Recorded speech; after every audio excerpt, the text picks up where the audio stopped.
The Japanese have rites and ceremonies so different from those of all other nations. The things they do are beyond imagining. And it may be truly said that Japan is a world the reverse of Europe. To the first Westerners in Japan, it was a mysterious world. It was the fabled Isle of Zipangu that Marco Polo had only heard about. The land of riches that Christopher Columbus set out to find.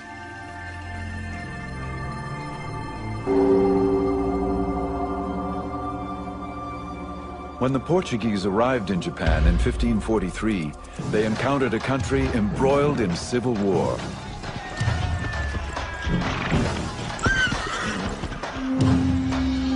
Out of this chaos, one samurai warrior would emerge. He would create a regime so strong it endured for over 250 years.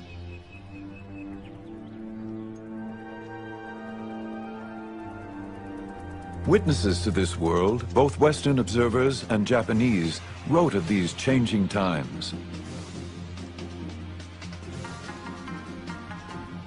Theirs is a story of flowering culture, of poetic ritual, and of rigid power struggles. It is the saga of opening trade with Europe and then closing its doors to the West. These are the memoirs of Japan's secret empire.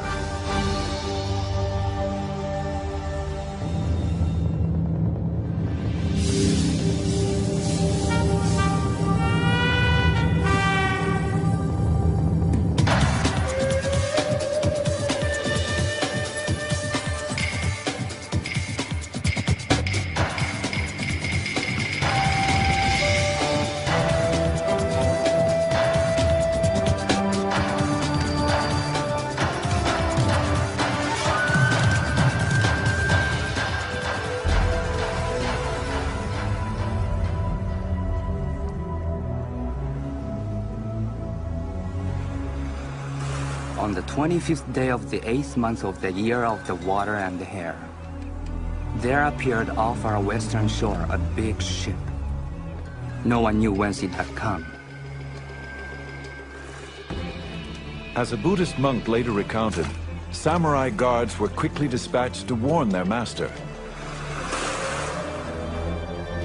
There were strangers on board these ships, unlike anyone the Japanese had ever seen.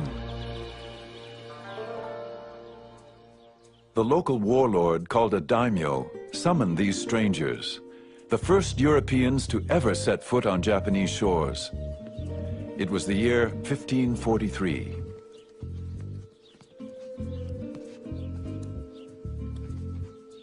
When these Portuguese merchants arrived, the daimyo was intrigued by their peculiar, unknown weapons. The Japanese always like novel things, new things, a fad, so to speak. And so they were very, very interested in the Europeans.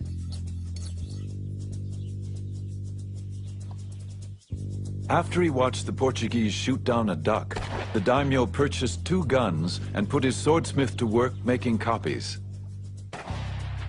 Then he asked for shooting lessons.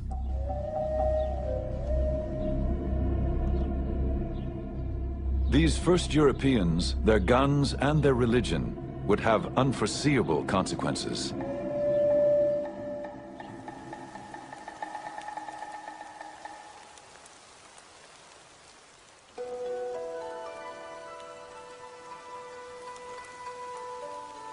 In this same year, a boy was born to a daimyo family. He would be known as Tokugawa Ieyasu. His destiny would be to change Japan forever. As an elite member of the samurai class, the boy inherited a world of tradition. A feudal realm of samurai warriors who ruled by birthright and sword.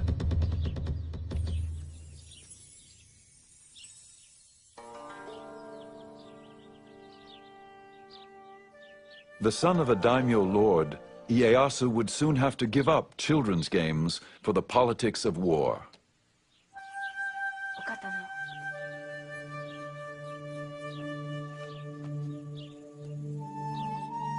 When Ieyasu was still a child, the ruling daimyo demanded that Ieyasu's father send the young boy to him as a hostage, insurance that all orders would be obeyed.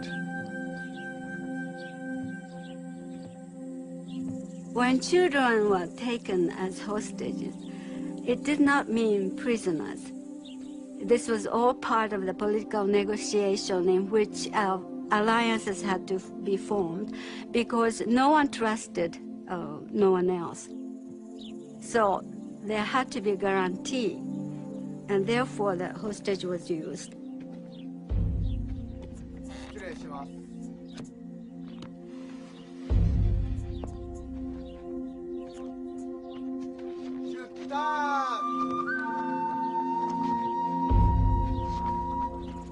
As a hostage, the young samurai boy traveled in the style befitting his daimyo rank.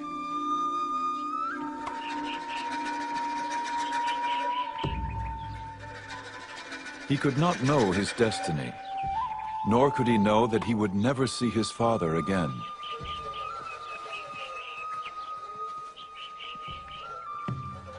He would grow up a hostage, his life captive to the turmoil of civil war.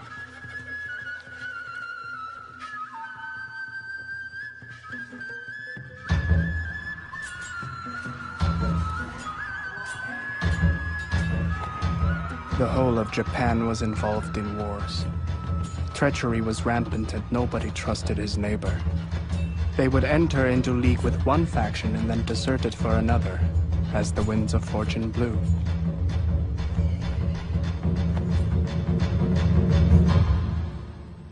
João Rodrigues, an eyewitness to these perilous times, was one of the first Portuguese to arrive in Japan. He came as a cabin boy of 15 and would soon become a Jesuit missionary.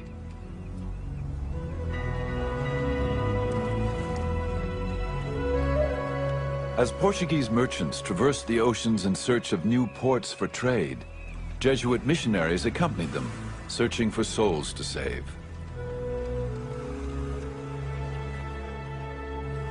The Jesuits were young and dedicated, braving the hardships of the dangerous 2-year voyage to reach Japan, a country which they considered ripe for conversion.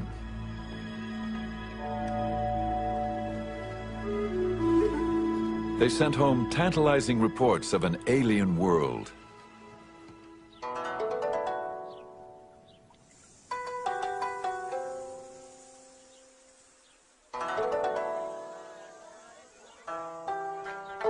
Everything is so different and opposite that they are like us in practically nothing. Now, all this would not be surprising if they were like so many barbarians. But what astonishes me is that they behave as very prudent and cultured people in all these matters. This is something which I would not dare to affirm if I had not had so much experience among them. The missionaries thought that the Japanese were such a remarkable race. Their culture was so developed that it was worthwhile writing back to Europe about the culture which they found, the language the Japanese spoke, and a very complex political system without any influence from Christianity, without any influence from Europe. And so I think this is a thing which one should bear in mind, that this was the first time Europeans dealt with Asians on equal terms and not as conquerors and conquered people. Their way of writing is very different from ours because they write from the top of the page down to the bottom. I asked a Japanese why they did not write in our way, and he asked me why we did not write in their way. He explained that as a head of a man is at the top and his feet are at the bottom, so too a man should write from top to bottom. During his more than 30 years in Japan, João Rodrigues became so fluent in Japanese, he became known as the interpreter. His work allowed him to observe all levels of society, from the highest daimyo warlords to the lowest Japanese farmer. Every class of person, noble or humble, uses a fan throughout the whole kingdom. People who have business matters and other things which they wish to remember, write them down on their fans. They are always carrying these fans about in their hands, opening them, shutting them, and looking at them. Nobody would go out into the street without one.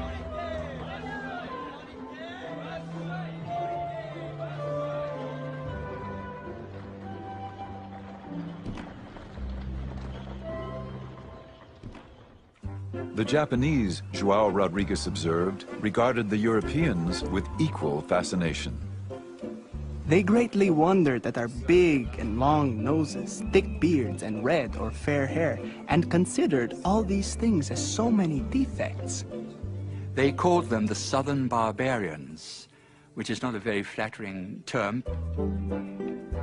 Their eating habits were rather different.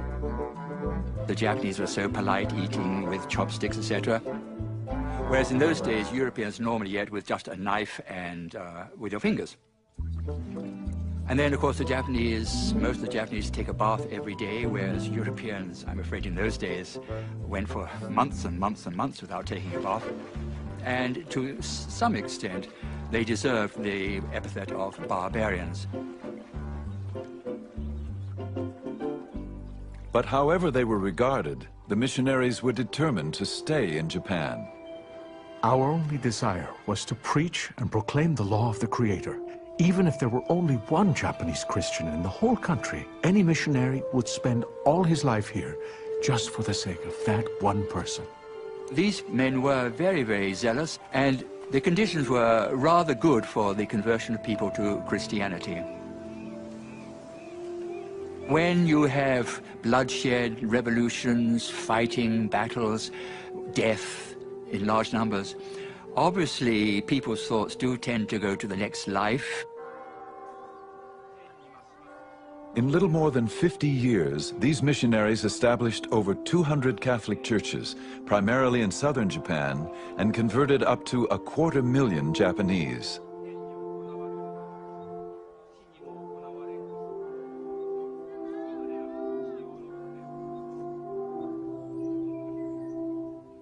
When a Japanese lord or Japanese daimyo changed his religion, he would bring pressure on his people because he had absolute power of life and death on the people below him.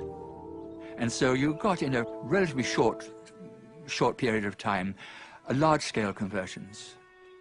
But there was another factor, that some of the daimyo, when they became Christian, they had certain considerations of commerce in the back of their mind, because where the missionaries went, the Portuguese merchants went. And the Portuguese merchants offered very profitable trade vis-a-vis Japanese.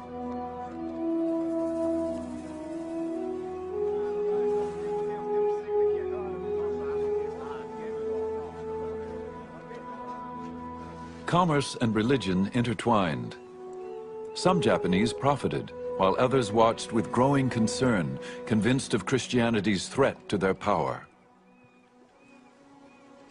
Merchants and missionaries, these early Europeans had set a course which would eventually run into unexpected consequences.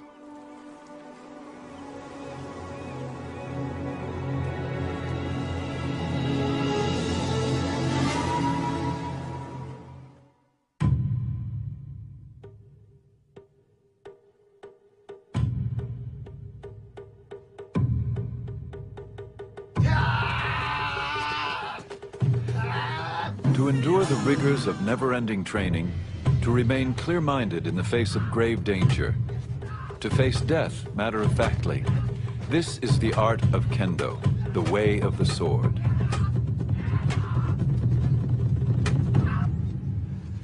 Master swordsmen taught young samurai the skills of sword fighting and the traditions of a samurai code of honor.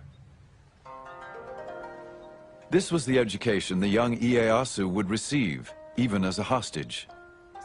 When you took a hostage in a certain class, they were usually treated very cordially, and they were given education just as they would be given at home.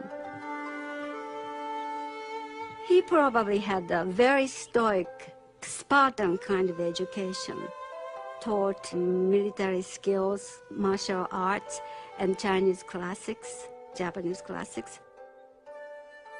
The entire life of Ieyasu was that of patience and forbearance, people say.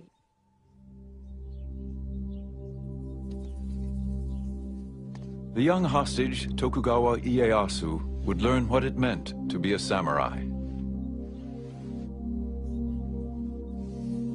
Adopt a stance with the head erect, neither hanging down nor looking up, nor twisted.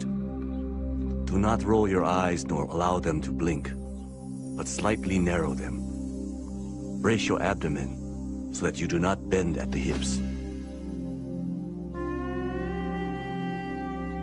A legendary swordsman, Miyamoto Musashi, would preserve the way of the samurai in a classic book, The Five Rings. It was a guide to strategy, its philosophy embraced in Japan even to this day. In all forms of strategy, it is necessary to maintain the combat stance in everyday life, and to make your everyday stance your combat stance.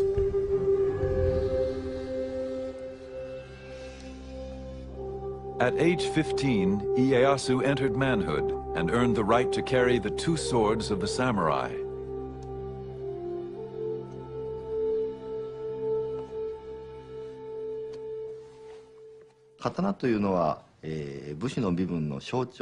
The sword was the symbol of the samurai class. Only the samurai were authorized to carry two swords, a large one and a small one. The samurai, with these two swords, ruled over the farmer and the merchant. You're born into being a samurai, it's a responsibility. Amongst the responsibilities of being a samurai was always carrying one's sword to use to enact justice. If somebody were rude to you, it was your duty to kill them. But still, no samurai would walk around outside without a sword. And if they were caught without a sword, they could be punished for not upholding their duty. While the samurai class comprised less than 10% of the population, their presence loomed larger than life. Even the missionaries wrote as if the samurai were the whole of society. They carry a sword and dagger both inside and outside the house, and lay them at their pillows when they sleep.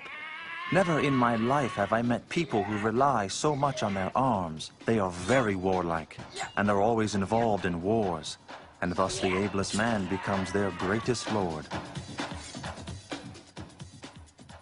It was not only the men who swore to uphold this ideal. Samurai women were also trained to protect their family. The most important thing about samurai's daughters or wives was never to forget the honor and the pride as samurai's daughter. In crisis, they had to be prepared to kill themselves rather than be shamed, disgraced by the enemies.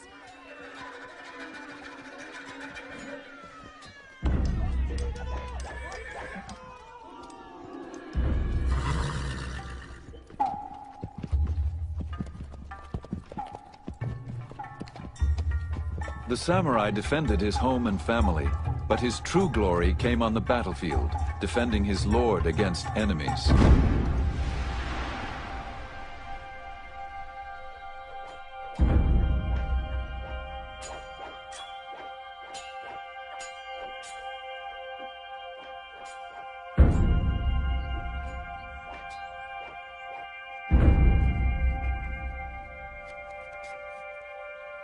The samurai dressed carefully for combat. The finely stitched fabric and leather appeared elegant, even fragile. Unseen were the tightly woven plates of steel. Much like his protective armor, a warrior's refined appearance concealed his impenetrable inner core. This ethic, preserved in writings of the samurai, would prepare the warrior to meet life and death with honor.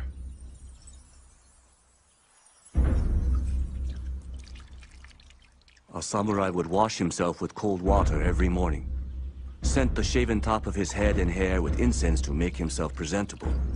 He was ready to be killed in battle at any moment. Cherry blossoms are often compared to the samurai, They are a beautiful sight, like the warrior in his shiny armor. But it takes only one big storm for the petals to fall to the ground, just like the warrior in battle.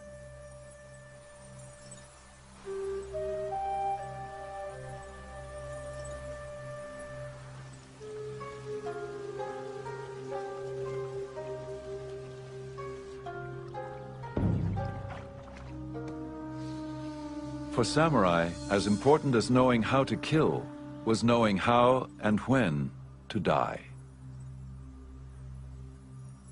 In the battlefield especially, your last moment of life, you have to show your control. The controlling your body, controlling your destiny, fate, is the indication of your internal strength. So it's the last moment that you have to stage your death. Seppuku, or harikiri, is the ritual of suicide as practiced by samurai. A samurai warrior carried two swords on his hip, a long one and a short one. The short sword was for cutting open his abdomen. Why would a samurai cut open his abdomen? Well, Japanese, especially samurai, believe that the heart was in the belly. They believe that whether their heart was pure or impure would be revealed when they disemboweled themselves. From the death poem to the final thrust of the dagger, seppuku is a ceremonial ritual of suicide ensuring an honorable death.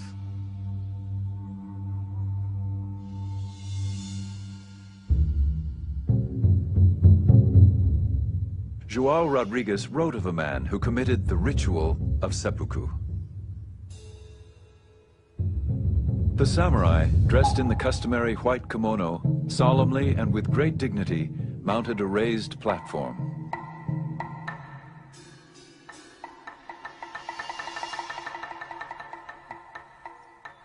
Then, in a loud voice, he told them to watch him carefully as he cut himself open.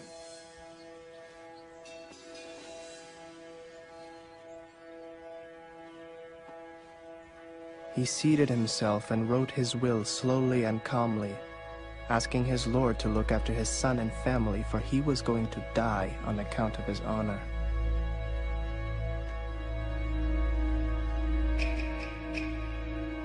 He bade farewell, and then in front of them all, he fearlessly cut his belly. And so, he died.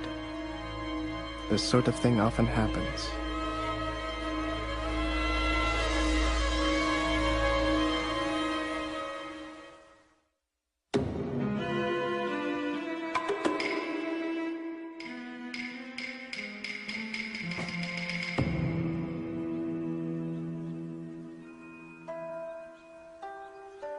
There is timing in everything. Timing in strategy cannot be mastered without a great deal of practice. There is timing in the whole life of the warrior, in his thriving and declining, in his harmony and accord. These are the enduring principles which guided the life of the samurai warrior. For Tokugawa Ieyasu, patient strategizing would become his most powerful weapon. He was now of age, 18 years old and married with 2 children, but he was still a hostage of the ruling daimyo warlord.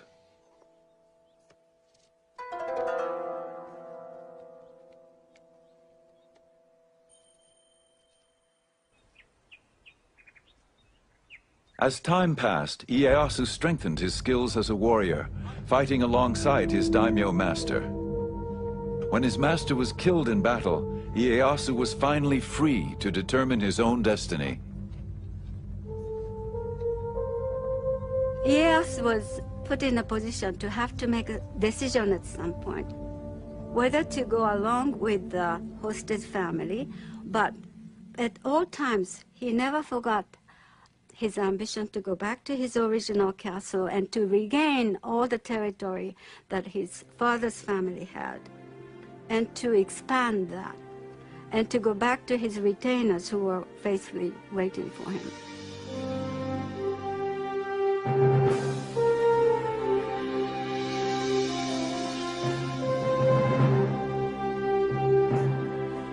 Ieyasu reclaimed his title as an independent lord, a daimyo.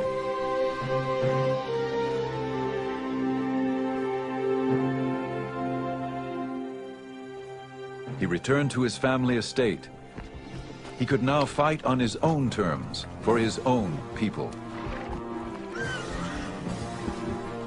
I fought against my enemies, solely in order that I might take my revenge on my father's adversaries.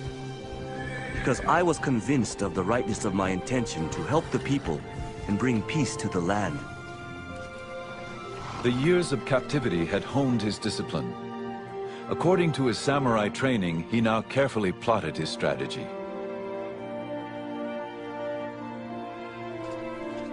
In a crucial move, Ieyasu allied himself with the man who killed his daimyo master, Oda Nobunaga.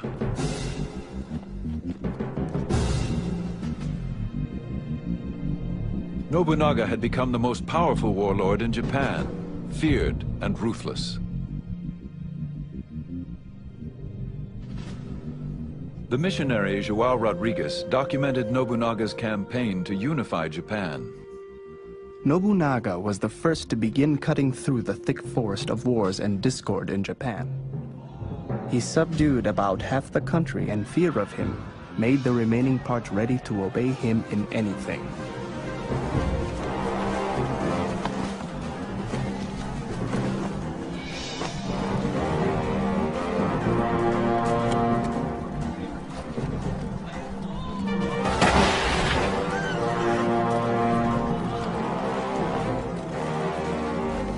In the Battle of Nagashino, Nobunaga armed 3,000 of his foot soldiers, 3 ranks deep.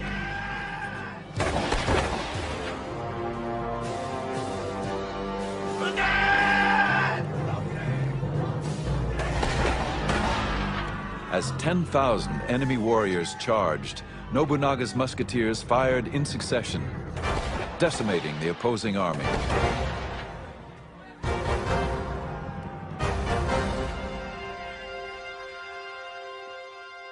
Nobunaga's innovations in the use of firearms completely changes the face of samurai warfare.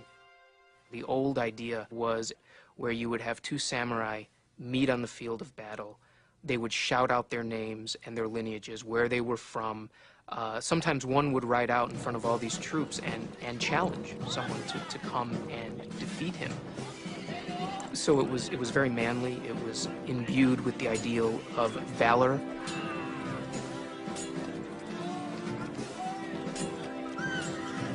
Now you have faceless ranks of samurai shooting other faceless ranks of samurai.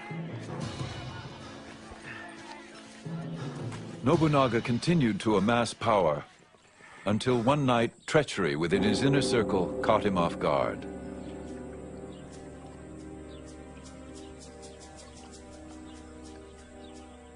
A missionary was nearby. Some Christians came just as I was vesting to say an early mass, and told me to wait because there was a commotion in front of the palace. We'd once began to hear musket shots and see flames. We learned that it had not been a brawl, but that one of his generals had turned traitor. Some say he cut his belly, while others believe that he set fire to the palace and perished in the flames. What we do know, however, is that of this man, who made everyone tremble not only at the sound of his voice, but at the mention of his name, there did not remain even a small hair which was not reduced to dust and ashes. As the flames burned, Nobunaga's loyal general, Toyotomi Hideyoshi, seized the moment. Hideyoshi immediately springs into action, murdering the murderer of his own lord, which then gives him the right, in essence, to claim leadership of Nobunaga's vast coalition of armies.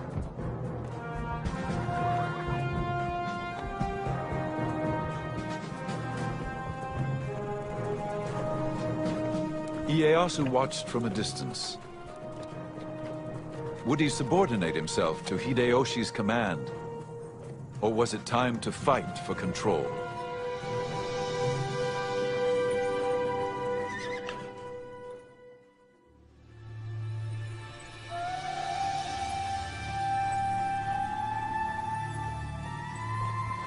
Nobunaga, Hideyoshi, and Tokugawa Ieyasu. These were the men who would bring an end to the brutal civil wars. They would go down in history as the unifiers. There's a story in Japanese that explains the character of the three unifiers. And Nobunaga, Hideyoshi, and Ieyasu are watching a cuckoo bird waiting for it to sing, but the bird doesn't sing. And Nobunaga says, "Little bird, if you don't sing, I will kill you." And Hideyoshi says, "Little bird, if you don't sing, I'll make you sing." And Ieyasu says, "Little bird, if you don't sing, I'll wait for you to sing." And Ieyasu is a patient strategist who will wait for things to go his way, and then he'll act. After Nobunaga's death, Ieyasu and Hideyoshi faced off in a measured game of strategy, each in his own way trying to outsmart the other. 武人としてのリーダーとすれば、まず自ら先頭に立って。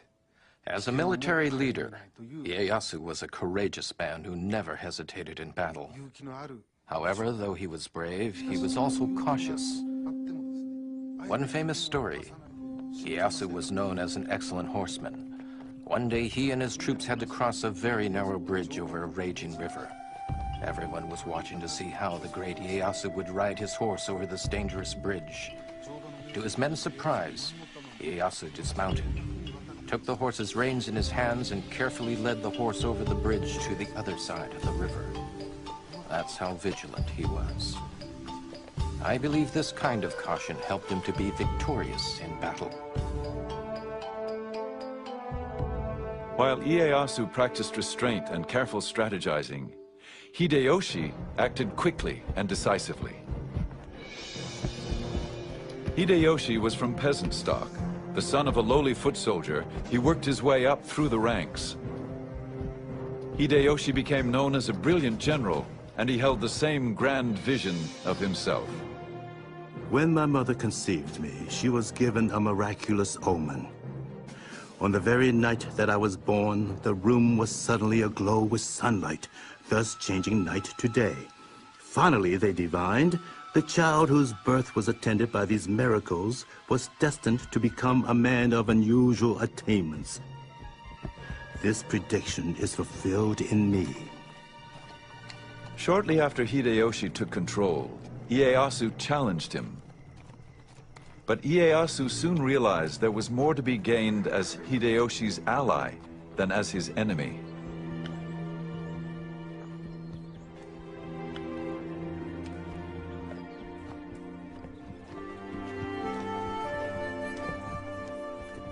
Hideyoshi rewarded Ieyasu for his loyalty with a vast domain of land and ordered him to make his headquarters in the remote fishing village of Edo, 300 miles east of Hideyoshi's castle in Osaka.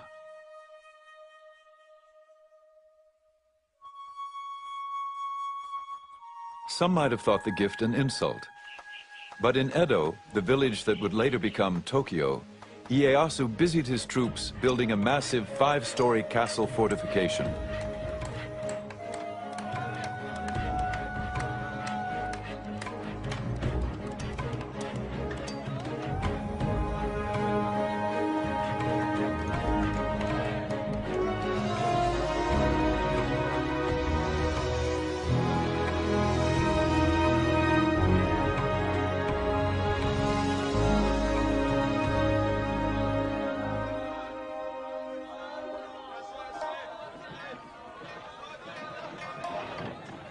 Within the walls of the city of Osaka, Hideyoshi was consumed with fortifying his own castle. Reputed to be the most impregnable fortress of its time, it was also one of the most ostentatious. Osaka Castle had a strategic location, close to the Emperor's palace in nearby Kyoto. For centuries, the emperor had remained a ruler in name only, ignored by those who truly held power. He whiled away his days with court gossip, calligraphy, and poetry.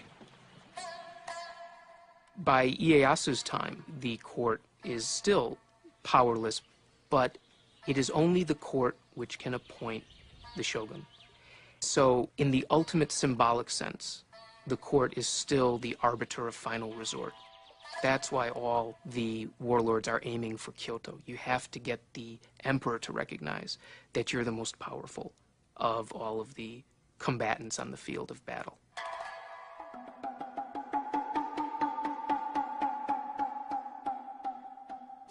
Hideyoshi curried the emperor's favor, inviting him to no plays and musical performances. But the emperor would not grant this warrior of peasant stock the title of shogun.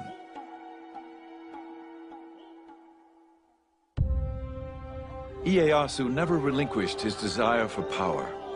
He offered the emperor more than invitations. He arranged the marriage of one of his granddaughters to the emperor's son. All of the lords in Japan used family to cement political alliances. You would marry off daughters or marry off sons. What Ieyasu did in particular was have an abundance of sons that he could use. He could set them up to support his nascent government. He could set them up as independent military lords that he could then call upon for help. In contrast, Ieyasu's rival Hideyoshi failed to produce a male heir. Finally, he adopted a nephew and groomed him as his successor. Then, at 60 years of age, Hideyoshi finally fathered a son of his own. He called him Hideyori, and he was the jewel of his life. Hideyoshi's thoughts now turned to the safety and survival of his young son. I cannot describe the endless tedium, as if I were guarding an empty house when Hideyori is not here with me. I say again, strictly order that all be vigilant against fire. Each night have someone make the rounds of the rooms 2 or 3 times.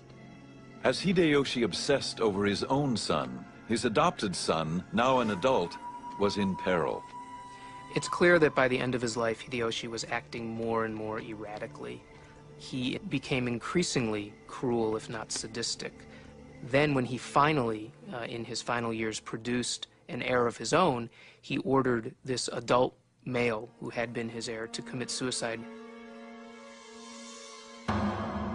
Hideyoshi then ordered his adopted son's entire family put to death. A missionary recounted. They were drawn along the streets in the carts to the open view of the world. 31 ladies and gentlewomen, with the 2 sons and 1 daughter of his adopted son, the oldest of whom was not more than 5 years old. All their bodies were thrown into a pit, over which was built a little chapel with a tomb in it, with this inscription: the tomb of the traitors.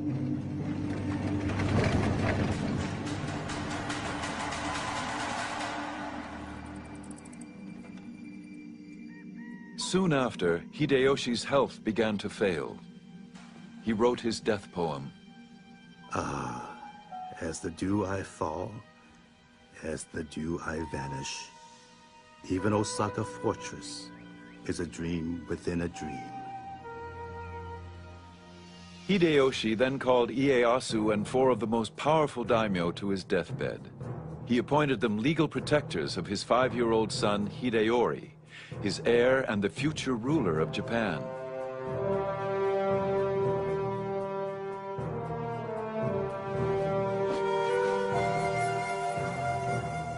Ieyasu pledged to protect the boy with his own life, a pledge that would become very difficult to keep.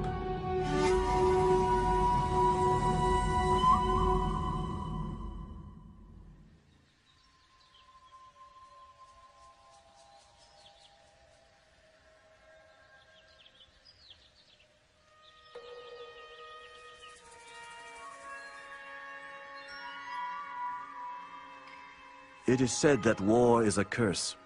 It is resorted to only when it is inevitable. However, in time of peace, do not forget the possibility of disturbances. Ieyasu was on guard. Those daimyo who feared his growing power began to plot against him. Ieyasu's territory now extended throughout most of Japan. He was determined to maintain his holdings and expand his base of power. One of Ieyasu's nicknames is the Old Badger, and it reflects his craftiness as well as his famed ability to wait. And he waits until after Hideyoshi is dead, until he has a clear preponderance of power, and then makes his move to become the dominant military leader in Japan. Ieyasu mobilized his troops. He sent one division to Ogaki Castle, where his enemies were gathering.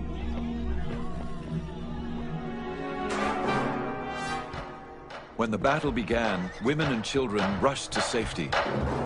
Ieyasu sent a large force to lay siege to the castle, and they fought day and night.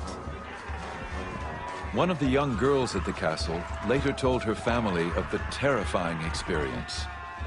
Mothers, concubines, and daughters all stayed in the tower and cast bullets.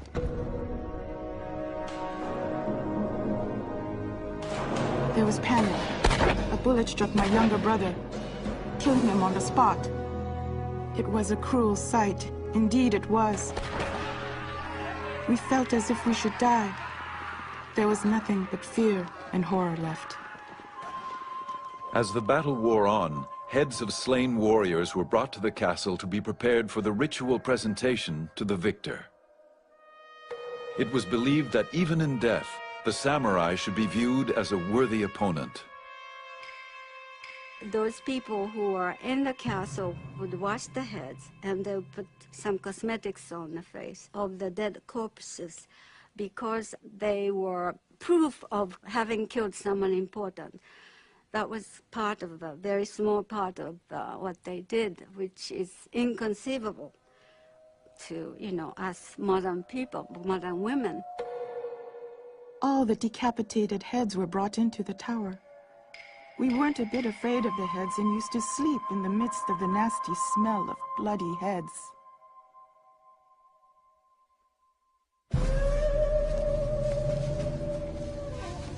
Victorious at Ogaki Castle, Ieyasu's troops now pursued the rebellious daimyo and their armies.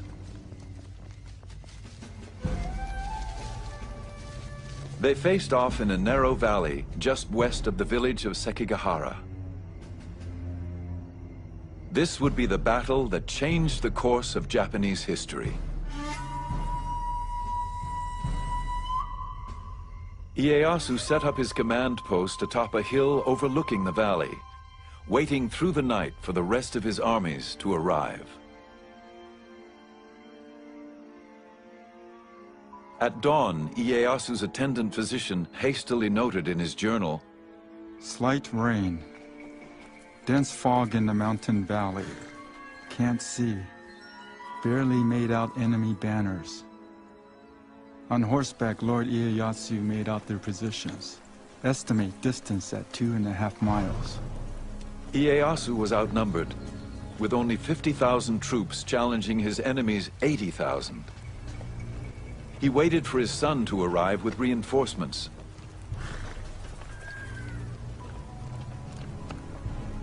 But at 8 in the morning, the fog suddenly lifted, and the two opposing armies found themselves within striking distance. Ieyasu could wait no more. Rallying his troops, it was said he sent them forward with his famous battle cry. There are only two ways to come back from the battlefield. With the head of an enemy, or without your own.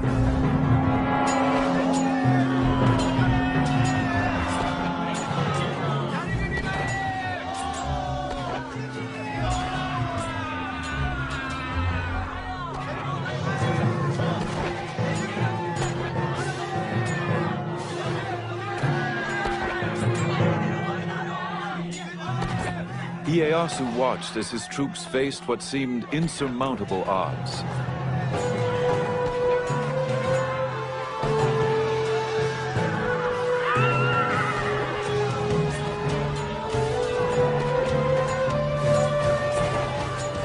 Then, suddenly, the tide turned.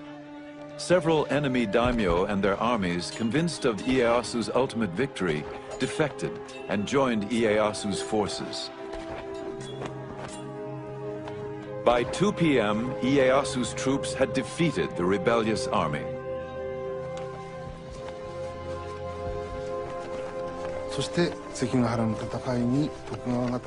Tokugawa's victory at Sekigahara brought an end to the warring states and signaled the beginning of a new era. That's the significance of the Battle of Sekigahara.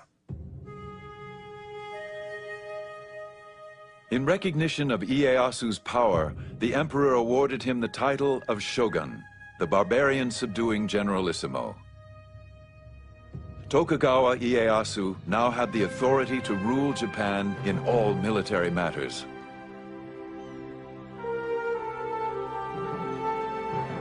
He ruled unchallenged, but always there was the specter of Hideyoshi's young son Hideyori growing up in Osaka Castle. Ieyasu had sworn with his life to protect the boy who could someday lay claim to all Ieyasu had won.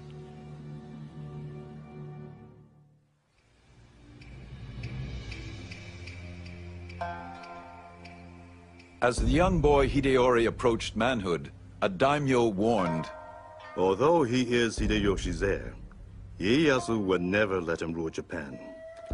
Sooner or later, some ambitious character will foment rebellion in his name. And even if Hideyori knows nothing about it, he will be blamed and forced to commit suicide to the grief of Hideyoshi's ghost."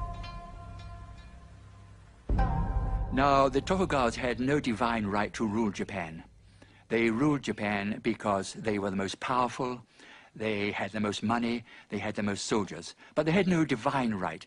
And there were many other powerful daimyo, especially in the West, the Christian daimyo. And so, if there were any philosophy, any political movement that would bring these daimyo together as a coalition against the Tokugawa family, that was very dangerous. Tokugawa Ieyasu tolerated no dissent. He expelled many of the foreign missionaries, including João Rodrigues. Ieyasu wanted to clear the board of all these foreign influences which were just muddying the waters, making life more complicated. He even ordered all Christian activity among the Japanese halted. But still he faced the only true threat to his power, the young Hideyori. By the time he reaches adulthood, Hideyori can no longer be ignored by Ieyasu. He's a threat simply because he exists. He is the legitimate heir of Hideyoshi. Ieyasu is supposed to be supporting him until he becomes an adult, and he poses an intrinsic threat to the legitimacy of the Tokugawa shogunate. Ieyasu came to but one conclusion. He could no longer honor his pledge to a dead ally to protect his son. Ieyasu decided to go into battle once more. It was obviously going to be another showdown. And the many samurai, in their thousands, and these were hard-bitten warriors, they still owed loyalty to Hideyoshi's family. And of course they owed just as much loyalty to his son. So they gathered in Osaka Castle, and Osaka Castle was a very strong castle. It was considered impregnable.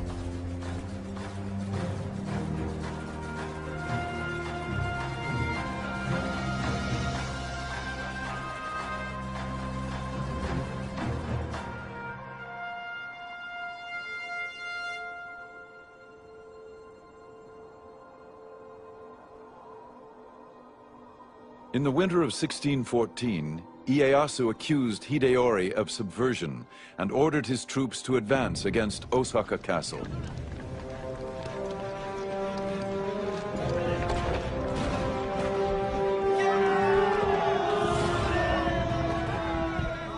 Hideyori's supporters, nearly 100,000, held strong.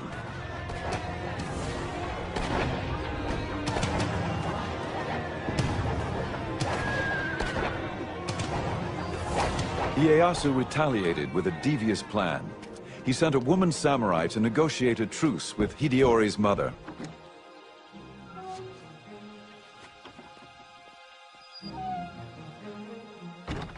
Ieyasu offered a safe haven for Hideyori's garrison if in return he agreed not to mount further rebellion against Ieyasu's rule. To prove his intentions, Ieyasu signed the pledge in blood. Hideyori's mother convinced her son to accept the offer. Ieyasu's ploy had worked. As soon as the fighting stopped, Ieyasu began to fill in the moats of Osaka Castle, the deep moats. And the people in the Osaka Castle protested a lot. That was not in the agreement. But that didn't matter. They filled in the moats. And once the moats were filled in, then Ieyasu's troops would storm into the castle. And there was a dreadful slaughter.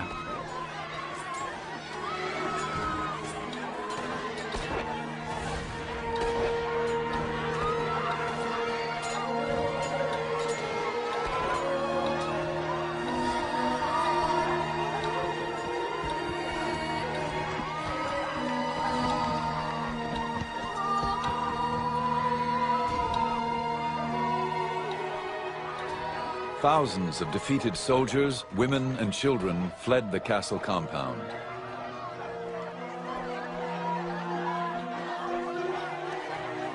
A European merchant recorded the event in his journal. We had news today that Ieyasu hath taken the fortress of Osaka and overthrown the forces of Hideyori. They say that taking of this fortress hath cost about 100,000 lives, and that no dead man of account is found with his head on, but all cut off. Ieyasu's army set the castle on fire.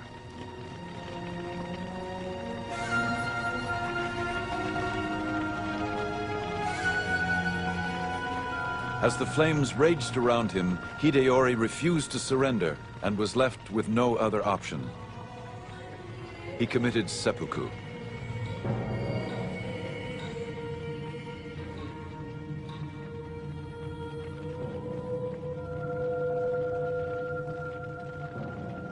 There's one big problem with killing Hideyori, however, and that's that Ieyasu was supposed to be his supporter. I mean, it's a very realistic, cold-blooded strategy, but he wanted to establish a dynasty that would last through the ages. There is reason to believe that Ieyasu genuinely regretted having to kill the son of his former lord. Ieyasu is said to have paid penance by writing the name of the Buddha 10,000 times on scrolls of parchment.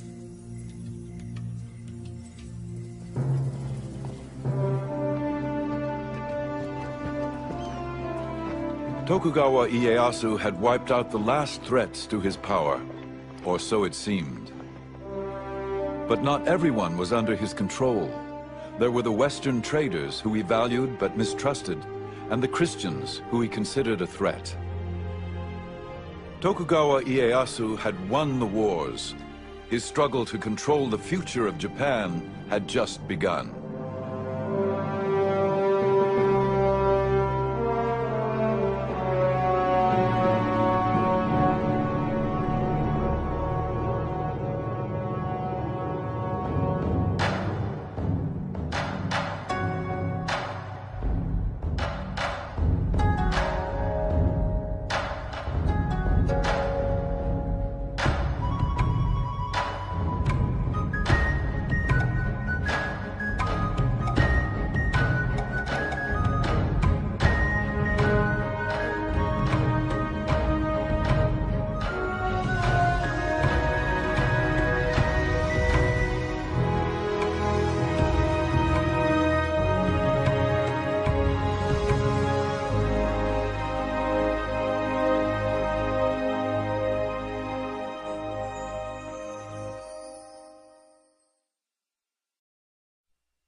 In the early 17th century, the ruler of Japan, the shogun, was told this story. One day, the king of the Portuguese said to his council, "Far to the east lies a country called Japan, and it abounds in gold and silver. Why should not that land be added to my domains? The best way to make ourselves masters of the land is by means of our religion, and then send in the army."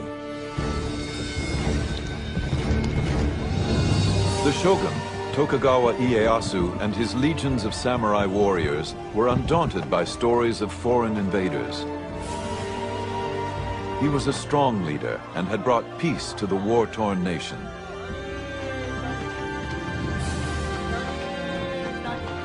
Yet foreign dangers and internal unrest remained a threat. As Japan deferred to the will of the shogun, eyewitnesses wrote of these remarkable times. These are their memoirs of Japan's secret empire.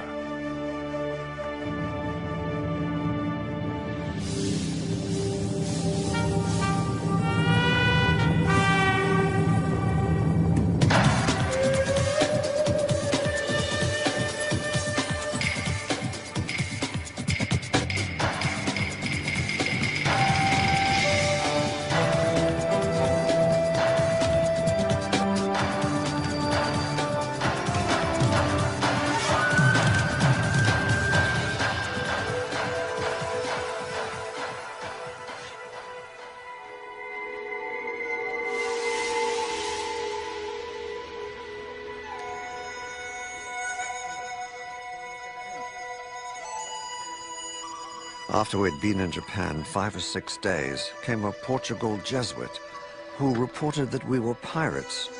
We looked always that we should be set upon crosses, which is the execution of this land. I looked every day to die. Rescued from the sea and imprisoned, William Adams, the first Englishman in Japan, had good reason for concern. It was the year 1600, and Portuguese Catholics had long held a monopoly on trade in Japan.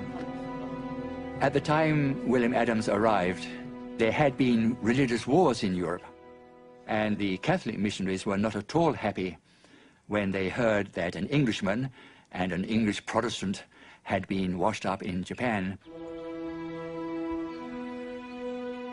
The most powerful warlord in Japan, Tokugawa Ieyasu, commanded Adams to his castle. Rather than ordering his execution, he wanted to know more about this stranger.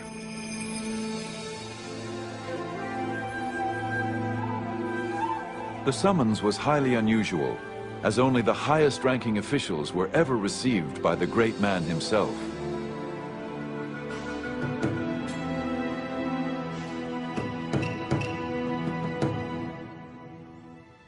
The ruler demanded of me of what land I was, and what moved us to come to his land, being so far off. I showed him the name of our country, and that our land desired friendship. It appeared that Ieyasu was interested in more than friendship. He asked whether our country has wars. I answered him, yea, with the Spaniards and Portugals. He asked me diverse questions of my religion and what way we came to the country. From one thing to another, I abode with him till midnight. As the meeting came to an end, Adams dared to make a parting request on behalf of his Dutch employers. I desired that we might have trade with your country, the same as the Portugals and Spaniards. To Ieyasu, this was welcome news. Ieyasu valued trade with the Portuguese and Spanish merchants, but was wary of their Catholic missionaries who preached obedience to a God more powerful than he.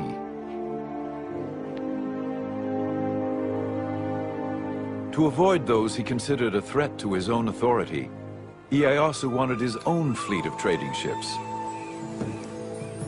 Adams had the skills he needed.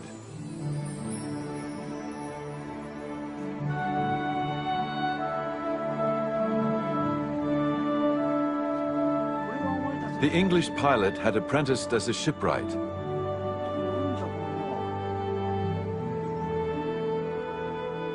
Ieyasu asked him to build 2 ships capable of navigating the open seas.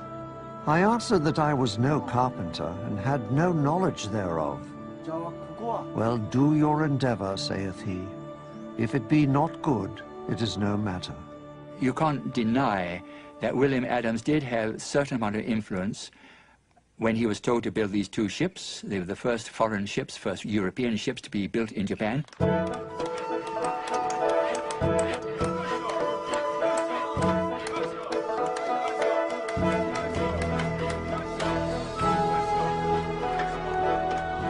They were built with Japanese workers, of course, under his supervision.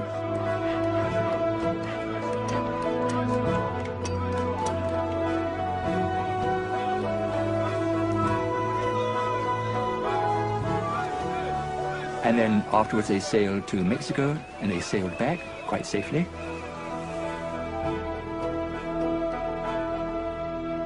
Ieyasu now had the leverage he desired.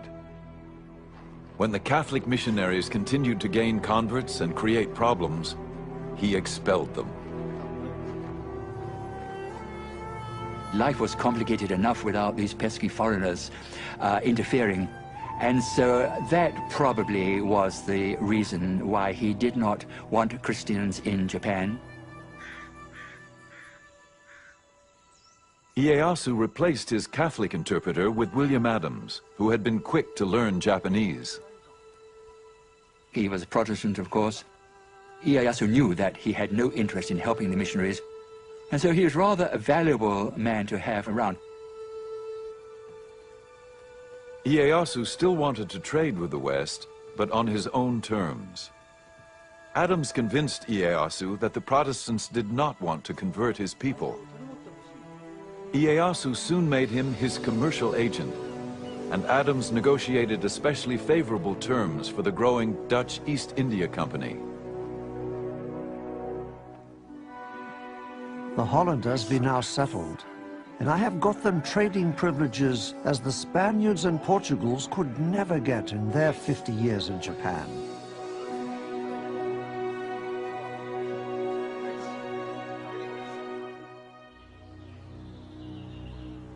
Adams married and settled down into Japanese life.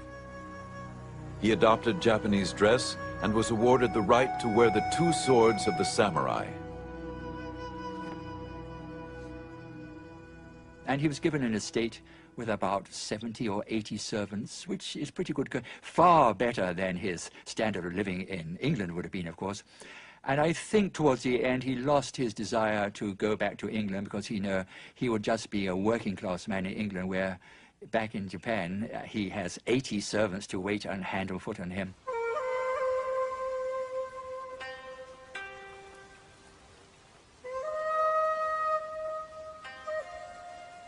It was possible that Adams visited Ieyasu at his tea house for intimate conversation away from the politics of the court.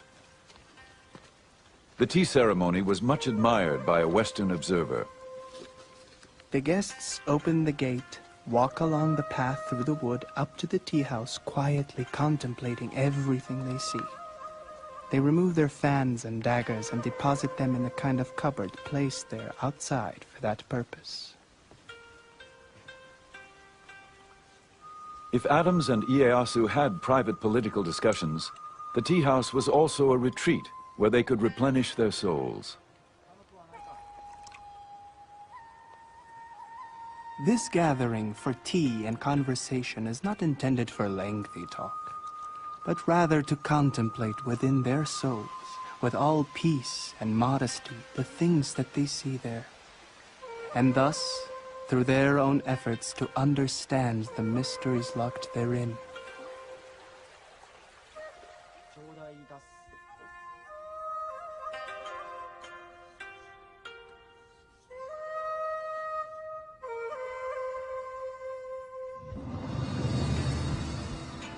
For Ieyasu, unsettling foreign influences could jeopardize the peace he worked so hard to forge.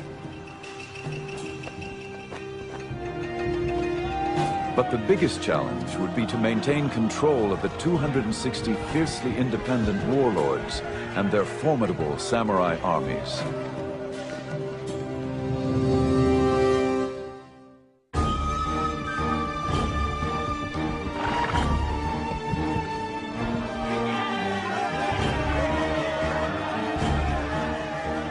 Tokugawa Ieyasu became shogun in 1603 and united Japan after generations of civil war.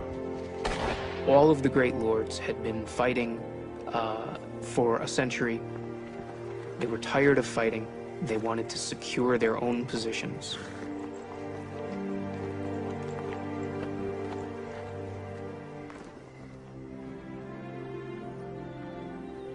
But as a court chronicler documented, the task ahead would not be easy. Although he had conquered the country on horseback, being a man of wisdom, he fully appreciated the impossibility of governing the country on horseback. He was interested only in discovering the key to government, how to govern oneself, the people, and the country. What made Ieyasu superior as a leader was that he surrounded himself with capable people who believed in him. There's a story about a low-ranking samurai who asked to meet with him. Ieyasu listened attentively. After the man left, a higher-ranking lord said to Ieyasu, "What a waste of your time." Ieyasu replied, "It took great courage for that man to approach me. If I didn't listen, he would never come again." Peace would not be secured by leadership alone. Ieyasu had to curb the power of the daimyo, the feudal lords.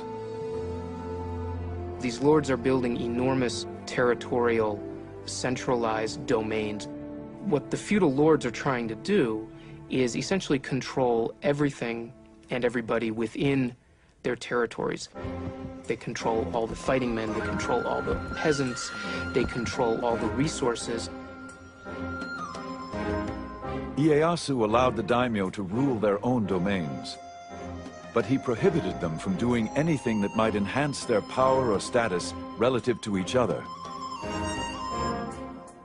In Tokugawa, Japan, a daimyo was restricted to only one castle, and to enlarge it, he had to receive permission. A new ship? Ask the shogun. Arrange a new alliance through marriage, only if the shogun approved. Ieyasu would maintain the peace through this ordered control, and it extended through all levels of society. The Japan that Ieyasu fashioned was built on the ancient teachings of Confucianism. Obey the traditions of hierarchy and respect authority. A Japan in keeping with the samurai traditions. It was a rigid society with lots of rules and regulations. Everybody must know their place in society and stick to it. That was the theory. Didn't always work out in practice, of course, but that at least was the theory. All samurai were members of the elite class, whether he be a daimyo warlord or a lowly foot soldier. Next in line were the farmers, then the artisans. At the very bottom were the tradesmen, considered the parasites of society. The Tokugawa shogunate would issue many rules to control and maintain the rigid class structure, from what you could eat to what you must wear. Lords and vassals, superiors and inferiors, must observe what is proper within their position in life. Without authorization, no retainer may wear fine white damask, white wadded silk garments, purple silk kimonos, purple silk linings, and kimono sleeves which bear no family crest. The rules and regulations kept everyone in their place, but for the daimyo at least, there were still ways to earn special privileges. Ieyasu decreed that the lords must help build his castle and the surrounding city of Edo. The construction became a grand competition as each daimyo vied for the shogun's favor.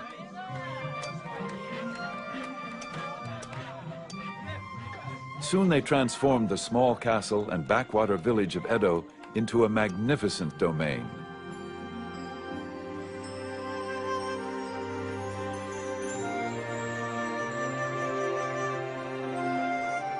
The city later known as Tokyo. The streets are far broader, longer and straighter than the streets of Spain. They are kept so clean that you may well think that nobody ever walks along them. The emerging splendors of Edo were recorded by Rodrigo de Vivero y Velasco, the governor of the Philippines, who had been shipwrecked off the coast of Japan. He spent several months in the capital as a guest of the shogun. What makes this man interesting is that he wrote a report about Japan after he left Japan. And he was a very discerning man. He saw various aspects of Japanese life which other people had not seen. The people live in particular streets according to their trade and station. One street, for example, is reserved for carpenters. In other streets, there are cobblers, blacksmiths, tailors, and traders.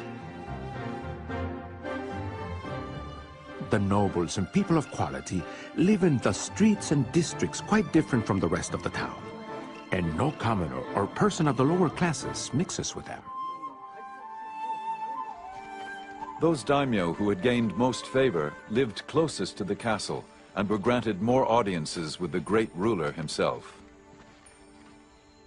While Vivero y Velasco was in the castle being received in audience by Ieyasu, he saw a powerful daimyo come into the castle to pay homage to Ieyasu.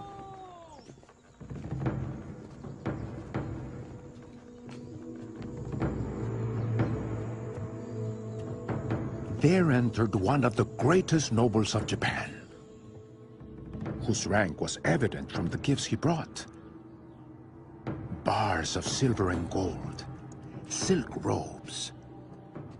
All this was first placed on some tables, but I do not believe the ruler even looked at it.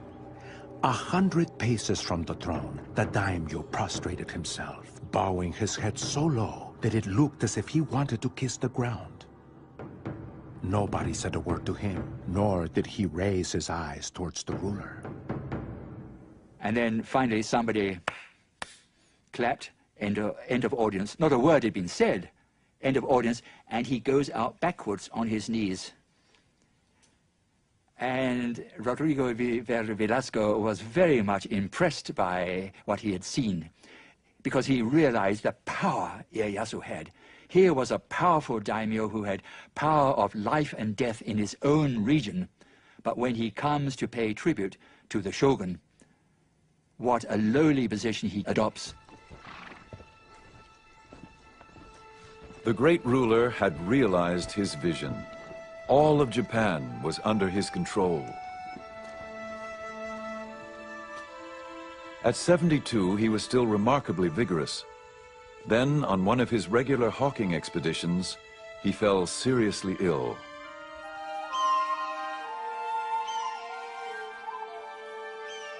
As he lay dying, he planned the details of his funeral.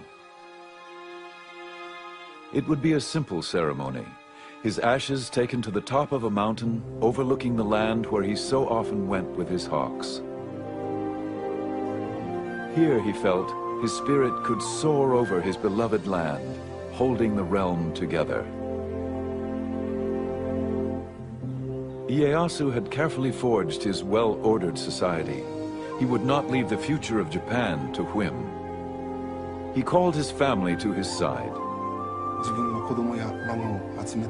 He told his children and grandchildren who were gathered around, "Because you are my descendants, you will become shogun. As shogun, it is important that you rule the country for the benefit of the people, or you will be punished by heaven. As shogun, you must govern for the good of the country. This world does not belong to the Tokugawas, and cannot be ruled just to satisfy your whims.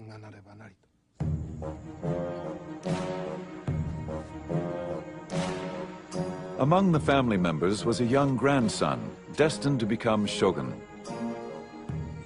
The child, Iemitsu, would grow up determined to carry on in the footsteps of his famous grandfather.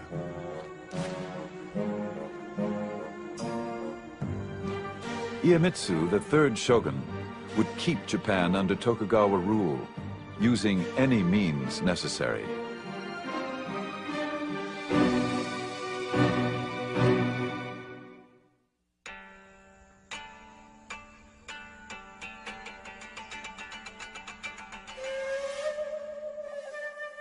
The third Tokugawa shogun, Iemitsu, worshipped his late grandfather.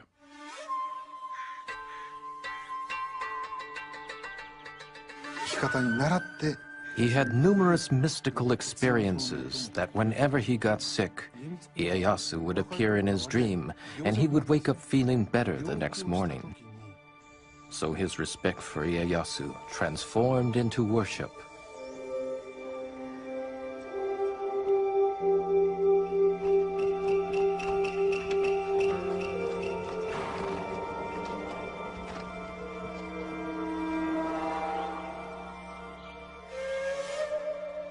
Iemitsu always carried a charm containing a piece of paper saying, "To live according to the way his grandfather would have lived."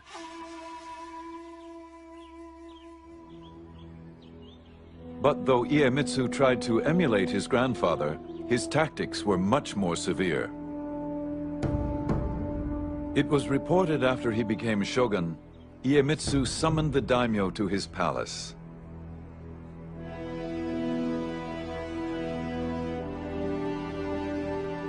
The lords waited all day in the cold without food or shelter.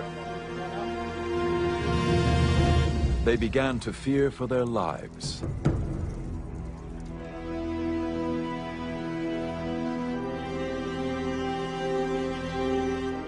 Until at last, they were called into Iemitsu's inner sanctum, where he delivered his ultimatum.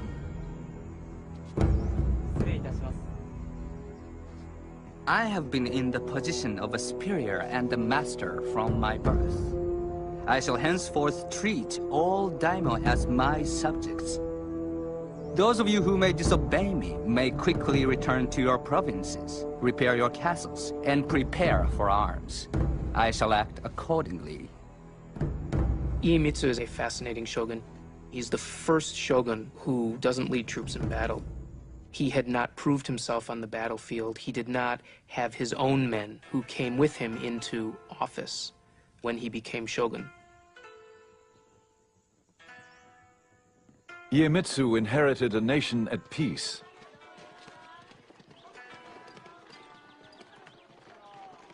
Yet he would rule with an iron hand.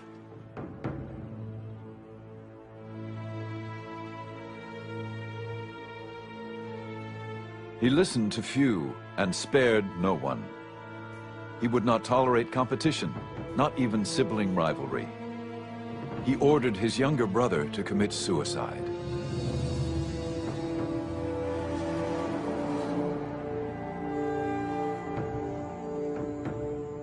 The Tokugawa shogunate under his rule acts much more capriciously towards lords that disobey their orders or flout any of the rules and regulations which bound them. A European merchant who once tutored Iemitsu observed the shogun's court. No one dares to attempt any opposition to the will of the shogun. Whatever injustice the shogun may commit, or into whatever extravagance of excesses he may plunge, they praise or approve of all.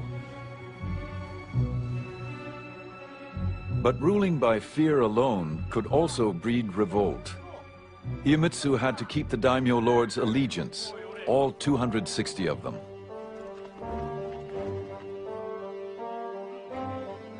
In peacetime, there was no common enemy, no spoils of war to reward the daimyo for their loyalty.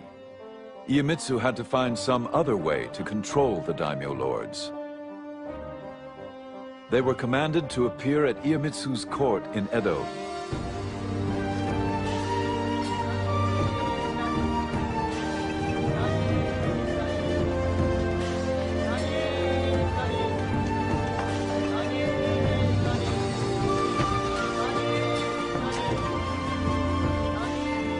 And they did not journey alone, as witnessed by a German traveler. The bodyguards and bearers put on a swaggering gait when they pass.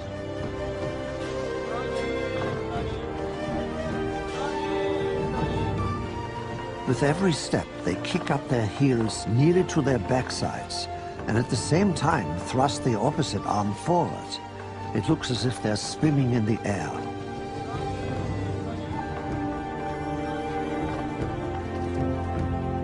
These elaborate processions often numbered in the thousands. They were part of a system known as alternate attendance. The alternate attendance system had been evolving over the decades of Tokugawa rule, and primarily what it meant is that great lords had to spend part of the year in Edo and part of the year back in their domains. They had to travel back and forth according to strictly set schedules, while their wives and children had to spend all their time in Edo. This was the single greatest administrative control on the outer lords during the Tokugawa shogunate.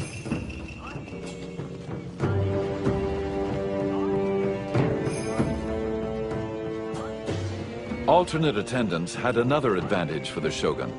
It kept the daimyo lords financially powerless. It was reported that a daimyo could spend more than 3/4 of his income maintaining the processions and supporting his army of samurai once they reached Edo. What this also does, by the way, is cause Edo to explode in size. And in fact, there grows up in Edo a class of samurai who only know Edo, even though their domain may be in the farthest reach of Japan. They're born in Edo, they work in Edo, and they only know Edo.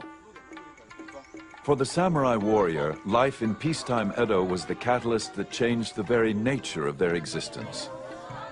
Prohibited from bringing their wives and families, the samurai lived a bachelor's life. They were paid a small stipend to perform their official duties, such as they were.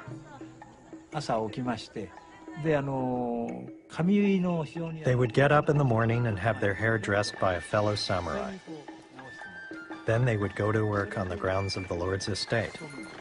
This they would do once every 4 or 5 days.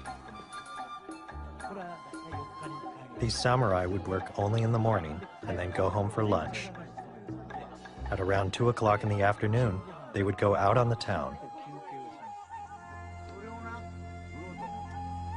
It was a life that the once proud warrior could never have imagined. Edo was becoming a city of samurai whose job description was rapidly changing from soldier to bureaucrat. The life of a samurai, they aren't allowed to work. They're given enough money to live on. And mostly what they do is they spend every day at the house of a friend drinking and talking and studying and doing tea and reading books of old war tales and imagining what it would have been like to live in the 1500s. Life in 17th century Japan did not include the hazards of war. Yet peace brought its own perils. Rules and regulations were strict, and the penalties could be severe for any who dared disobey.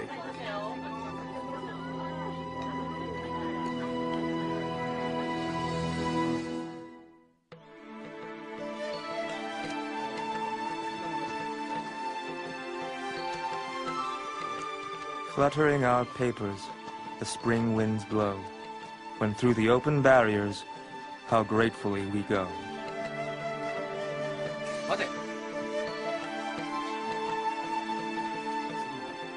Five government highways led to the shogun's capital of Edo, all with inspection barriers to enforce Iemitsu's laws.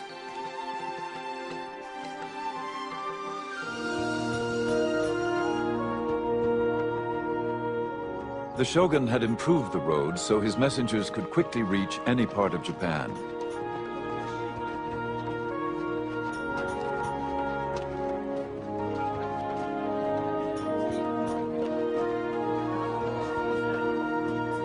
These roads also made it easier for the daimyo and their samurai warriors to travel to Edo.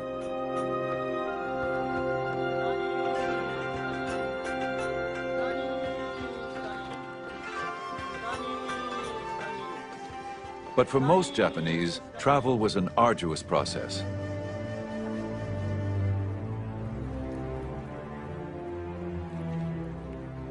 A multitude of rules and regulations monitored who came in and who went out of the city of Edo.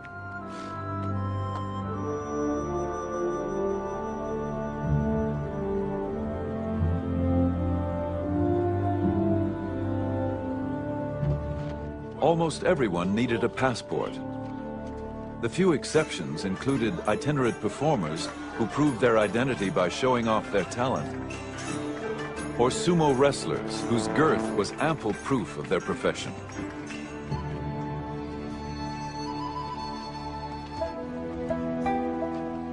Farmers were routinely denied permission to travel from village to village. The government preferred to keep them working in the fields.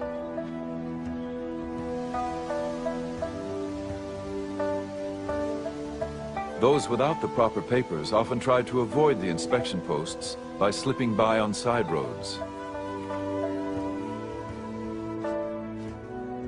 If caught, there were severe penalties. A traditional Japanese-style punishment meant crucifixion for a man, for a woman, enslavement or enforced servitude.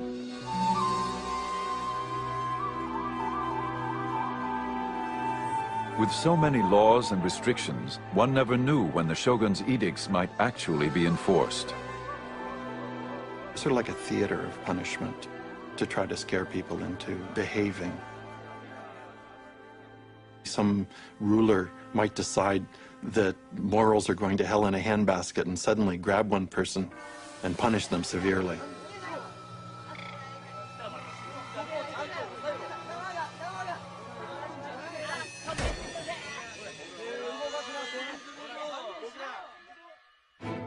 Despite the uncertainty, against all odds, travel grew in popularity. Now that the roads were safer, more and more Japanese began to journey from village to village.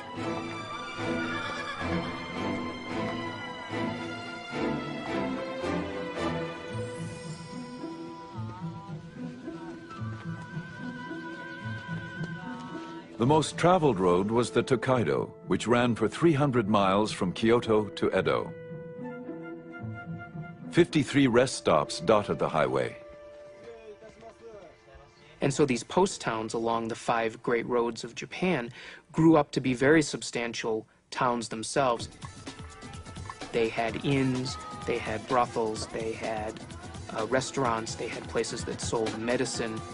There essentially grew up a post-town culture. People in the Tokugawa period, they were driven by curiosity. People were beginning to think about Japan as a nation.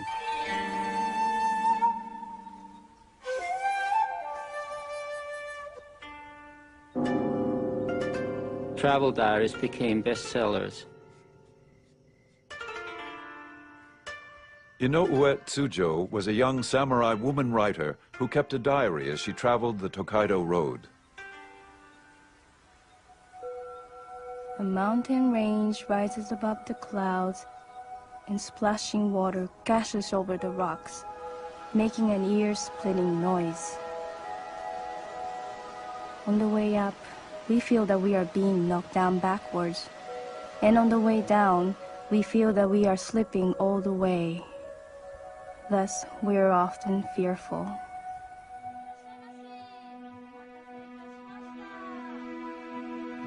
Inns along the way offered welcome respite to travelers like Tsujo. She was on her way to Edo to serve in the residence of a high-ranking samurai. Although Tsujo traveled on official business, accompanied by her brother, she still encountered disturbing difficulties. All travelers faced strict regulations, but women had an especially hard time. It was very difficult for women to travel in the 17th century. Firstly, because they had to get the permission of the household, who usually thought they would be better cleaning and cooking. And women's travel permits were much more elaborate. Many checkpoints wouldn't permit women to pass because women had to have a thorough inspection, they were body searched, and many checkpoints didn't have female officers to conduct that body search.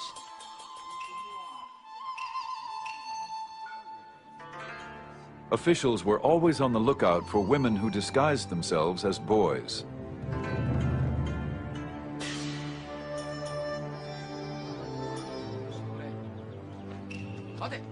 When Tsujo arrived at the barrier station, she was ordered to appear before an older woman guard.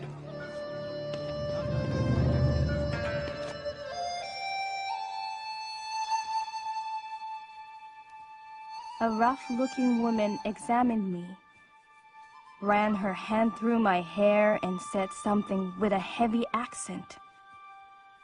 It was very unpleasant, but I had no choice. I was afraid of what she might do.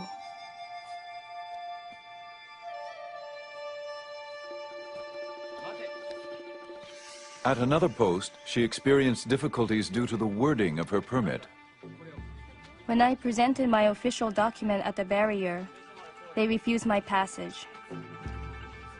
Because in the permit, I was only identified as a woman, rather than a young woman with long open sleeves.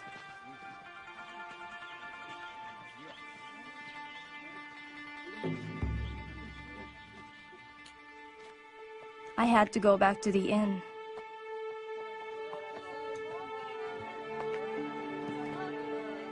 I was heartbroken. Tsujo worried if she would be allowed to continue her journey. It was a sleepless night as she wrote in her diary. My tears darkened the light of a candle. How restless I feel. Everything is depressing beyond description. In the dawn around 4 o'clock, I heard travelers gathering around and calling each other. A horse neighing and the sounds of stirrups. I feel envious. I have spent days and nights brooding over the obstacles facing women.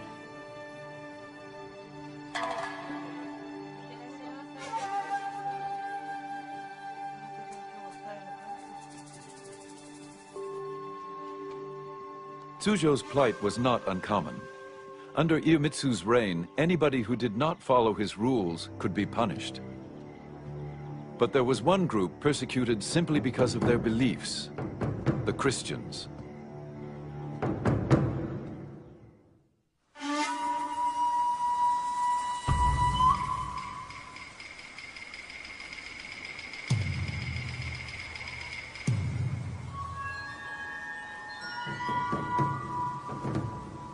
The shogun Iemitsu offered rewards for the arrest of any Japanese who preached or practiced the Christian faith. Any informer revealing the whereabouts of the followers of priests must be rewarded accordingly. If anyone reveals the whereabouts of a high-ranking priest, he must be given 100 pieces of silver.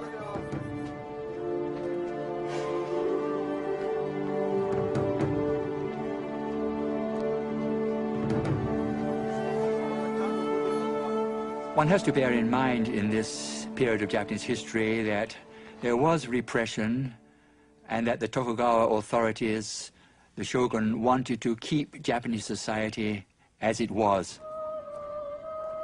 And that did lead some people to believe that Christianity was subversive and was upsetting the social framework, the social pattern of Japan. By Iemitsu's time, all foreign missionaries had been deported. But the converts they left behind, the Japanese Christians, remained devout.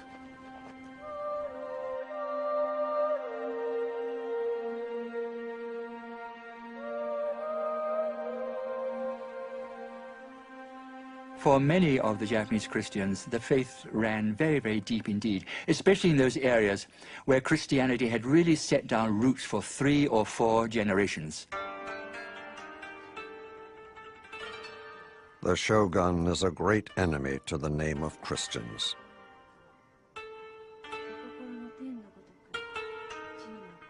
A European merchant observed the growing persecutions.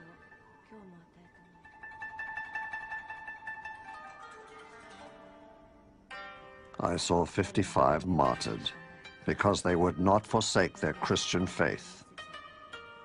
And amongst them there were little children of 5 or 6 years old, burned in their mother's arms, crying out, "Jesus, receive their souls."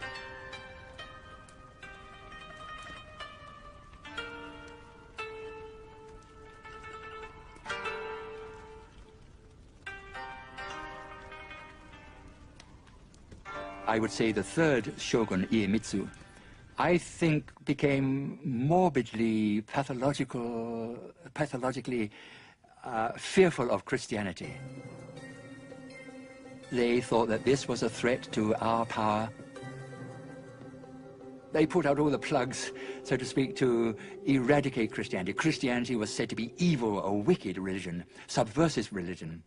And so that is why they took such extreme steps to eliminate the religion. Despite the persecutions, Christianity had struck a chord amongst many disaffected Japanese. They grew defiant, even willing to be martyred for their beliefs. I am a Japanese and Jesuit brother. I have not committed any crime, but die only for having preached the religion of our Lord Jesus Christ. I greatly rejoice to die for this cause. For me, this is a great blessing. I guarantee and affirm that there is no other way to salvation except by the Christian path.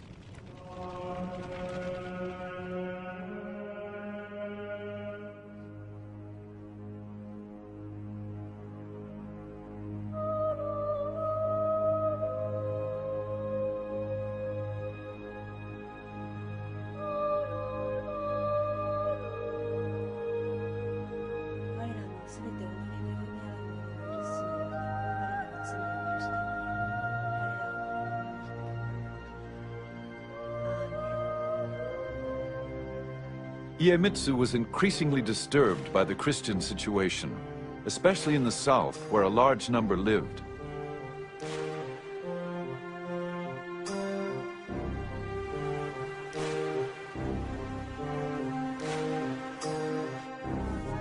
Even worse, many of the Christians were former samurai, now forced to work as laborers or farmers.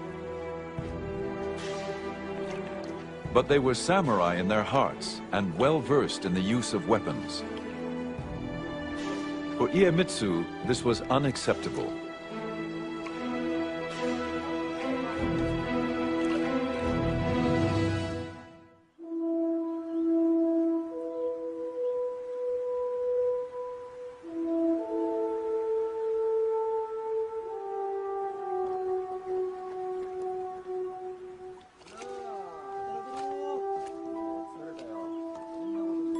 The shogun's iron hand extended to every detail of a peasant's life.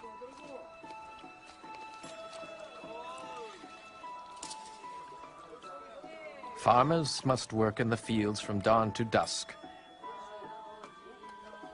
Wives and daughters must make meals 3 times a day, put on red headbands, and take the meals to the fields.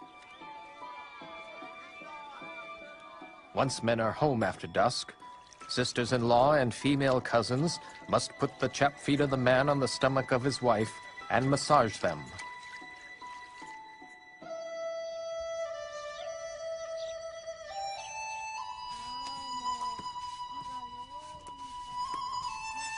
If the shogun's intolerable edicts weren't bad enough, the farmers were also heavily taxed. There were taxes on windows and shelves, a head tax on each newborn child, and a whole tax to bury the dead. The farmers were taxed in rice, the currency of the day.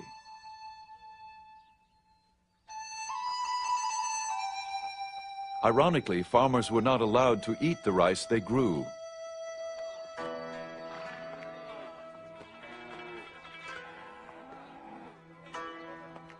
These taxes were collected by the daimyo to finance their elaborate processions to Edo, and to pay the stipends which supported the samurai class.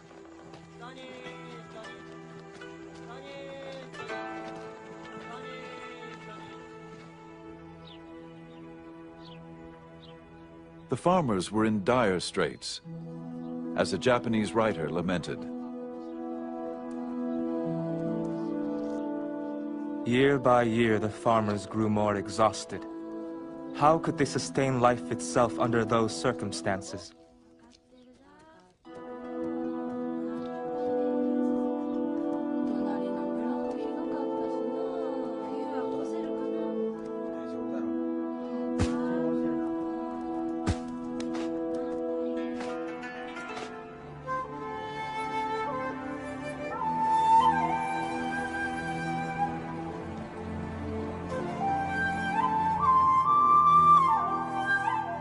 In the Shimabara Peninsula in the far south of Japan, drought and famine further depleted the meager harvest.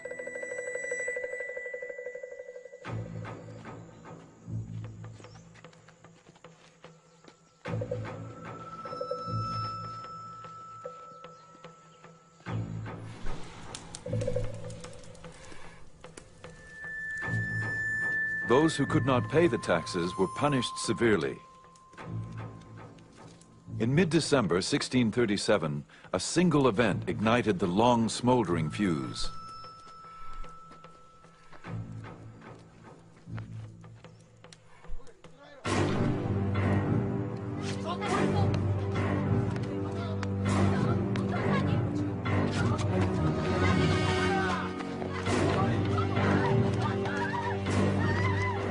The young daughter of a farmer who owed taxes was seized and tortured.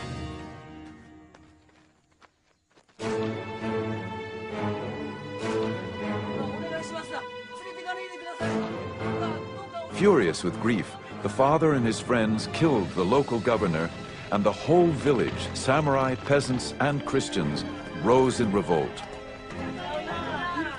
Soon the whole area was in the hands of the rebels, nearly 40,000. So what began as a social upheaval, a social revolt against the tremendously harsh taxation against the peasants, leaving the peasants almost starving, what began as that somehow developed into a Christian rebellion.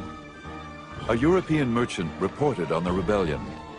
A few days after the outbreak, the Christians joined the farmers. They cry out throughout the whole country that the time had now come to revenge the innocent blood of so many Christians and priests, and that they are prepared to die for their faith. The rebels swarmed into an abandoned castle surrounded on three sides by the sea. Feeling protected, they brought in their wives and children and barricaded themselves inside.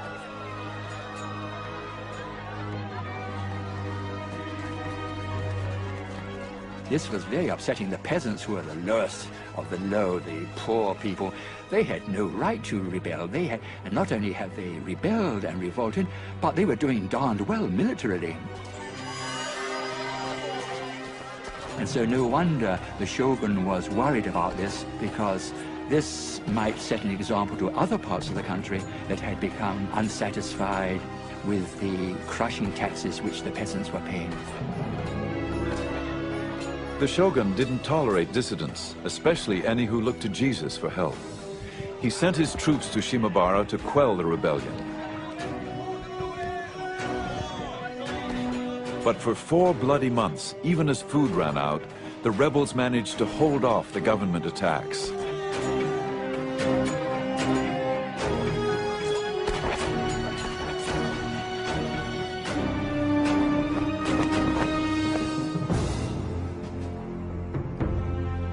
The shogun was so incensed at the continuing rebellion that he asked the Dutch to send a ship with cannons against the besieged castle. The Dutch were reluctant to take part in this campaign, but nevertheless they desperately wanted to hold on to this toehold which they had in trade with Japan. And so if they didn't obey the order of the shogun, he might well say, well, okay, you can pack up and go home. The shogun ordered the castle set ablaze. Still, the rebels fought back. But in the end, their fate was sealed. And the castle fell finally through starvation, and then followed a dreadful slaughter.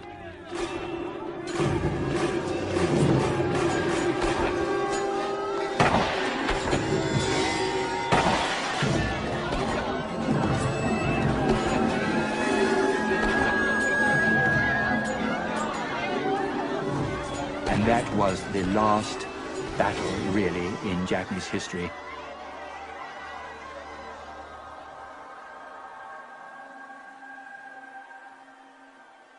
The Shimabara Rebellion was the excuse the shogun needed to finally eradicate Christianity from Japan. The shogun decided draconian measures. We will cut off Japan from all Christian influence. Now, how can you do that? We will isolate Japan. These foreigners, of course, so much trouble, I suppose he was thinking.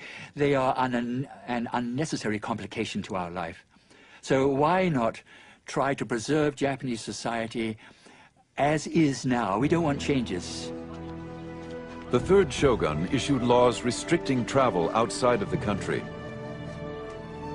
On penalty of death, no Japanese could leave Japan, and those who were already abroad could not return. To ensure his edicts were obeyed, he destroyed all ships of seagoing capacity. Then he forbade the entry of any ship of European origin. Only the Dutch were allowed to stay and trade, but with severe restrictions. The maritime restrictions are designed to prevent any unauthorized contact with the outside world.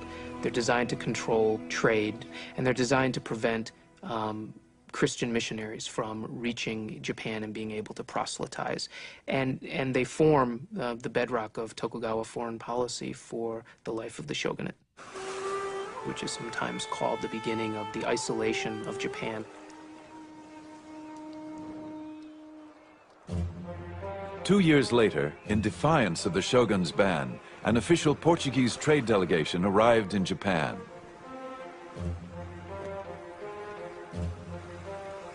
The shogun showed no mercy and ordered the execution of 57 of those aboard, ambassadors and their crew. He ordered the ship burned.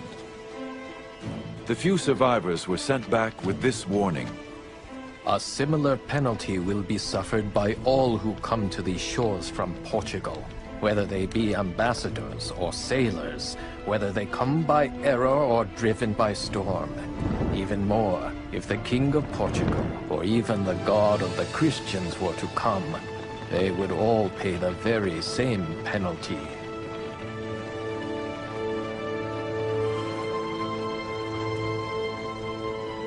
The doors of Japan clanged shut and were not opened again to the West for 200 years. The will of the shogun had prevailed. But many wondered how this isolated empire would survive in a rapidly changing world.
Early on the morning of July 2nd, 1853, a Japanese fisherman reported a strange sight.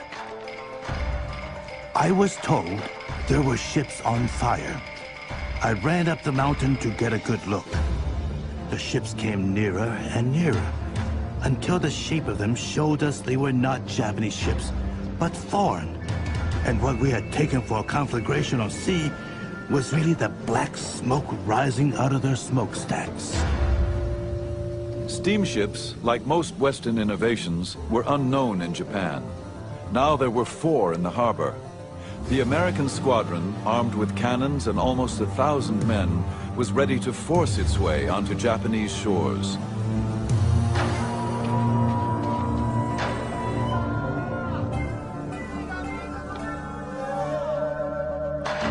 Japan was a land shrouded in mystery, a warrior society ruled by the powerful Tokugawa shogunate. They had successfully kept the West at bay for over 200 years. But now the Western powers demanded entry. Could the samurai nation repel the industrial might of a determined West? These are the memoirs of Japan's secret empire.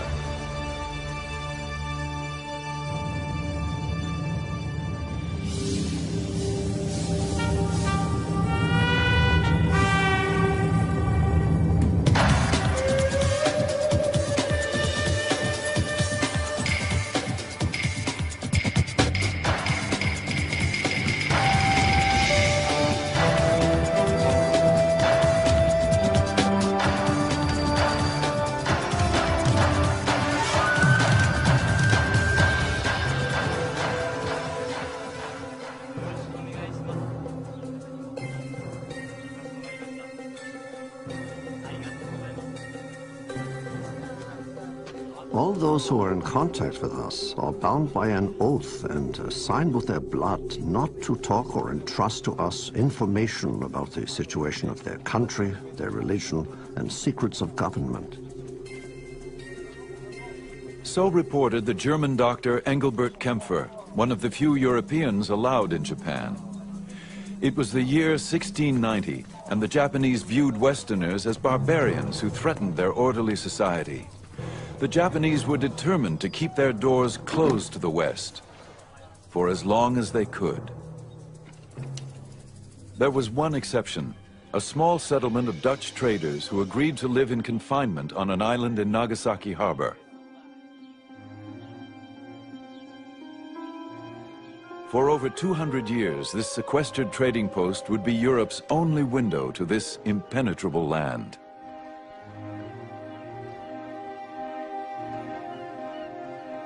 The Dutch East Indies Company sent Dr. Kempfer to provide medical care for the Dutch community.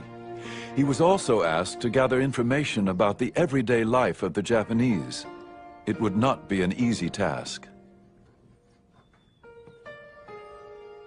We are strictly and strongly guarded from the inside and the outside by various guards treating us not like honest men, but like criminals, traitors, spies, prisoners, or to say the least, hostages of the shogun. This jail goes by the name of Dejima. The Dutch lived like prisoners on Dejima. But Kempfer was fascinated by the opportunity to write about something nobody else could get access to. Dejima was tiny. Kempfer counted 236 steps across and 82 wide. There were never more than 19 men allowed on the island at a time, and never any Western women. Far from home, the men did what they could to transform the unfamiliar Japanese-style buildings into a little touch of Holland. They placed chairs and high tables on the woven grass mats, replaced futons with poster beds, and insisted on being served Dutch food rather than eating Japanese.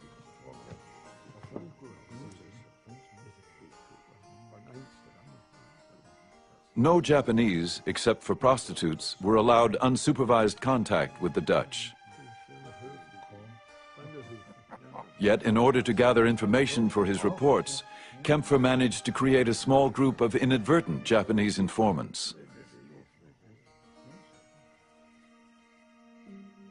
I served them willingly and without charge in my profession with medicines, while cordially serving them European liqueurs.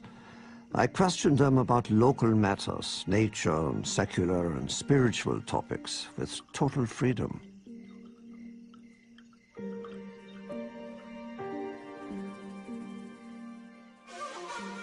The Japanese were as inquisitive as Kempfer. The Dutch settlement was their window to the exotic world of the West. But the trickle of information that arrived from overseas was carefully guarded. Every time a Dutch ship arrived, the Dutch ship would have the latest news from Europe, and that news would be given to the Dutch authorities in Nagasaki, and then that news would be translated into Japanese and rushed immediately to the headquarters of the shogun. The ruler of Japan, the shogun, hungered for news of the outside world. He commanded the Westerners to present themselves at his castle once a year. The only time Kempfer really saw Japan was when he traveled from Nagasaki to Edo, which was the shogun's capital.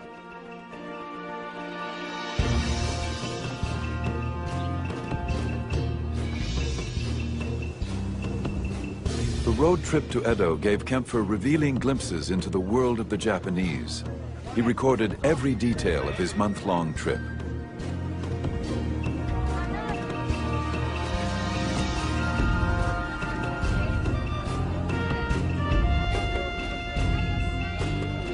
We received many of the honors that are generally shown to the provincial lords. The roads are swept with brooms and water to keep the dust down. In the houses bordering the road, people kneel behind the blinds, watching our procession in profound silence.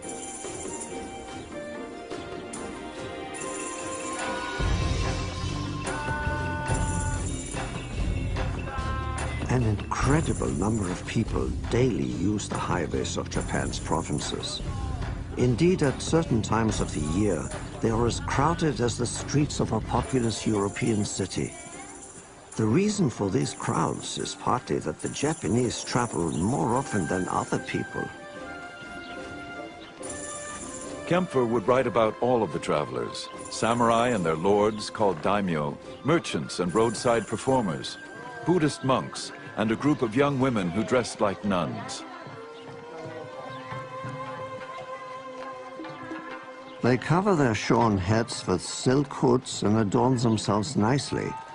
Each attaches herself to one particular traveler, starts up a rustic tune, and as long as it's to her advantage, she accompanies and amuses him for several hours.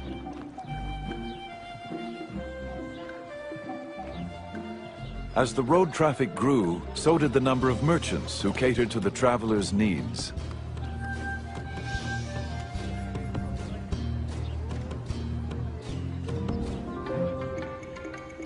We saw many fine stalls, those of merchants and cloth dealers, medicine dealers, traders in idols, booksellers, glass blowers, pharmacists, and people crying out their wares.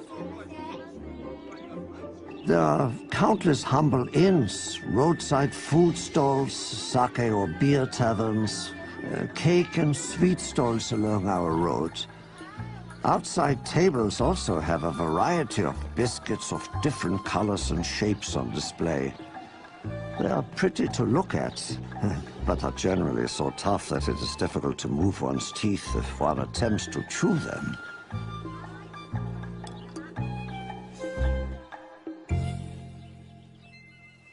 Tradesmen, once considered social parasites, were beginning to improve their position in Japanese society.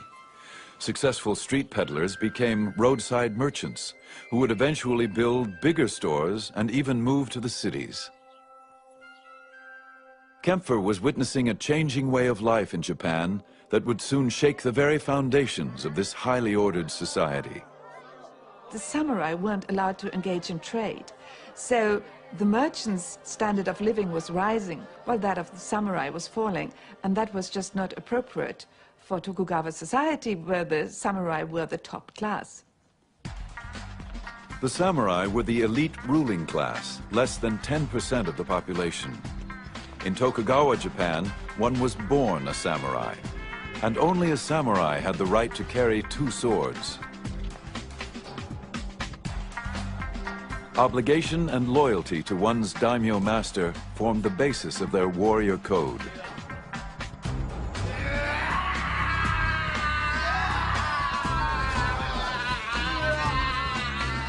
But now, in an era of peace, the once privileged samurai faced an uncertain future. There were no wars to fight, and many daimyo found it difficult to keep a full army on staff. While higher-level samurai could find work as civil servants, other samurai were not allowed to work in occupations considered beneath their class.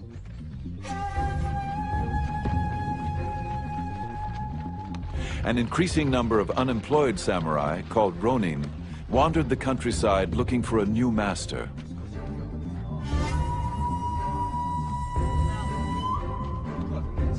The search for new opportunities led many to the cities. And there was no more rapidly growing city than Edo, later to be known as Tokyo. Edo was the capital of the Tokugawa shogunate and Dr. Kempfer's destination. Here he would finally come face to face with the shogun, the most powerful person in Japan.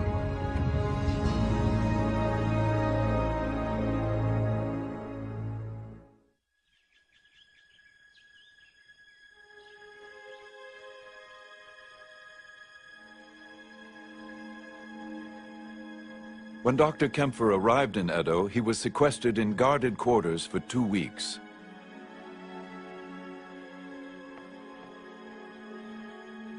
Finally, he was summoned to appear at the castle of the 5th shogun, Tokugawa Tsunayoshi.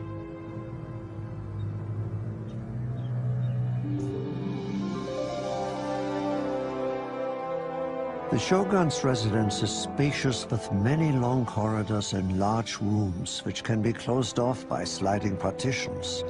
According to the finest design of Japanese traditions, the ceilings, beams, and pillars, patterned by nature, covered with lacquer or carved and gilded artistically into patterns of birds and foliage. The important thing about the 5th Tokugawa shogun Tsunayoshi was that he was the first shogun who was not educated as a samurai. He was educated as scholar because he was never supposed to become shogun. And so he had quite a different view of the world. The shogun's mother was a merchant's daughter. She broke class barriers when she caught the eye of the reigning shogun. Her son, Tsunayoshi, carried within him both samurai and merchant values. He would preside over a new direction in Japanese society. At his court, scholarship rather than martial prowess was the fashion, and daimyo lords who wished to curry favor with him became patrons of the arts and letters. It was a time of cultural flowering in Japan. Tsunayoshi changed samurai society. He condemned violence, which of course was part of the samurai ethic. Influenced by his childhood study of Buddhism and the Confucian classics, the shogun's laws of compassion were intended to protect all of nature's creatures. Tsunayoshi's laws of compassion protected those at the bottom of the social scale. He had laws against infanticide, and that is quite advanced. Children were abandoned when parents could no longer feed them. They were simply left to die. But Tsunayoshi ordered that from now on, officials had to take care of them, feed them, and find homes for them. But Tsunayoshi was also known for lavishing the national treasury on his own pleasures, and he began to pursue his reforms to harsh and unpopular extremes. Born in the year of the dog, Tsunayoshi issued strict laws protecting dogs. The samurai kept large number of dogs in their mansions, And those who were not wanted were let go and roamed the city, and often attacked children. Nobody wanted to be responsible for a dog, but he of course could not order that these dogs be killed. He ended up building dog pounds, and apparently there were eventually some 40,000 dogs which were fed in dog pounds, and of course the feudal lords, the daimyo, had to pay for that. Tsunayoshi would become known as the dog shogun. Dr. Kempfer observed with humor, when dogs die, they are carried up the mountains and buried no less carefully than people. A certain farmer laboriously carrying his dead dog up the hill complained to his neighbor about the year of the birth of the shogun. The other replied, "My friend, let us not complain. If he was born in the year of the horse, our load would be much heavier." It was the dog shogun who Dr. Kempfer was finally summoned to meet. After a month-long trip and 2 weeks of waiting, Kempfer was so impressed with the experience, he drew sketches to illustrate his account of the command performance. After we had been drilled for 2 hours, he ordered us to take off our cloaks, to dance, to jump, to play the drunkard, to speak broken Japanese, to sing. At the demand of the shogun, we had to put up with providing such amusements and perform innumerable other monkey tricks.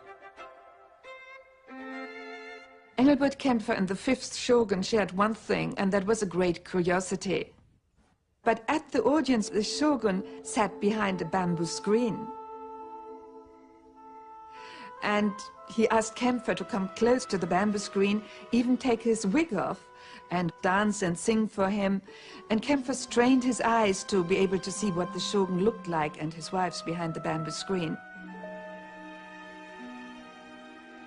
But they never were able to talk to each other directly. The shogun and the doctor would meet only 3 times, but each provided a brief glimpse for the other into his world. Kempfer's account of Japan became a bestseller. It first appeared in English, then it was translated into Dutch, French, several translations, even Russian. And basically, all knowledge until the 20th century was based on Kempfer's so-called history of Japan.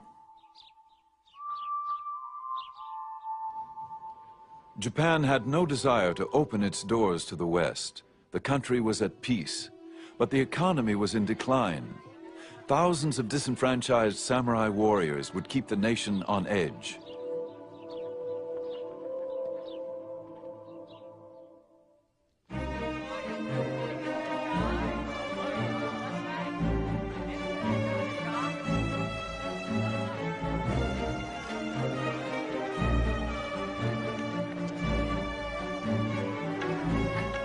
By the beginning of the 18th century, Edo was probably the largest city in the world, with over 1 million people. Unlike the European capitals, its citizens enjoyed a safe, clean city with an advanced recycling program.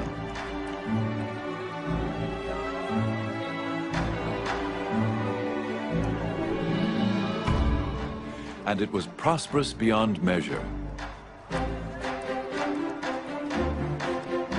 Copper coins flow like currents of water, while silver piles up like drifting snow. Every morning, fish are sold in such quantities that one may well wonder whether or not the supply in the seas has been exhausted.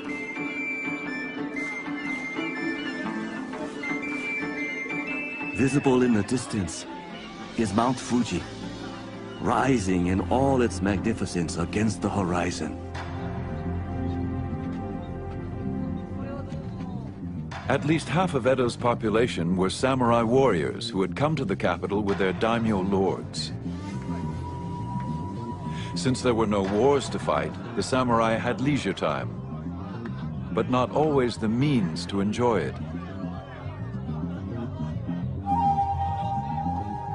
The downside of the era of peace for samurai was that the samurai weren't allowed to engage in commerce, and therefore gradually they see a lot of wealthy merchants more able to do all of the things that they want to do because they have more money than your common samurai. Ironically, merchants who catered to the needs of the samurai were the ones who benefited. They could now afford to get education, develop their taste, cultural taste, and emulate the high-class samurai whom these merchants always admired and envied. The social barrier was breaking down. Since the beginning of the Tokugawa era, a restrictive class structure had kept everyone in their place. Although the classes were not supposed to fraternize, the rules began to bend.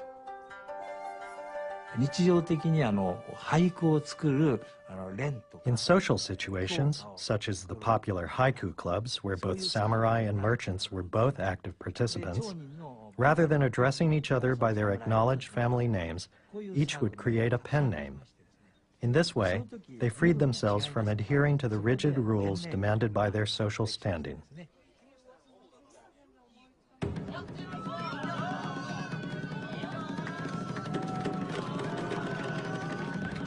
Encouraged by peace and a prosperous economy, the arts and entertainment flourished. Samurai interest in education had encouraged literacy among all social groups. 85% of the male population of Edo were avid readers. In 1800, there are about 120 or more haiku poetry circles. And also there are about 500 bookstores and very active publishing activities. The people demanded these books and information. They want to read exciting fictions. Some of the best-selling novels of the day were written by a merchant-turned-author named Ihara Saikaku. His books celebrated the era's emerging pop culture, a totally new genre in Japanese fiction. Saikaku haunted the streets of Edo for his literary material. He knew prostitutes and daimyo, as well as beggars and merchants. And he wrote about them all with unabashed candor and ribald humor, especially the newly prosperous merchants who tried to emulate the refined samurai.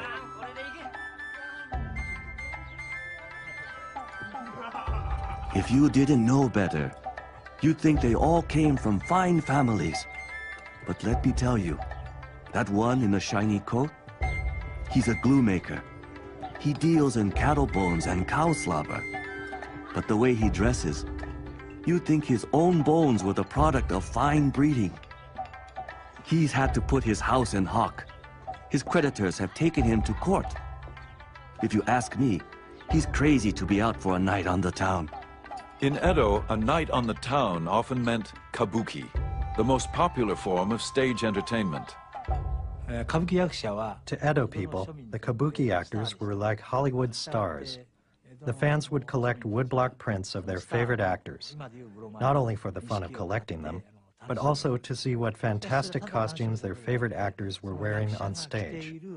If the fans really liked a certain style or design, in a flash, it would become the newest fashion trend. The kabuki plays were romantic, heroic tales. One of the most famous, Chushingura, was based on a notorious real-life event. A daimyo lord had been humiliated in a confrontation with a court official. The ruling shogun had ordered the lord to commit seppuku, ceremonial suicide. Outraged by his death, 47 of the lord's samurai warriors avenged his honor by killing the official.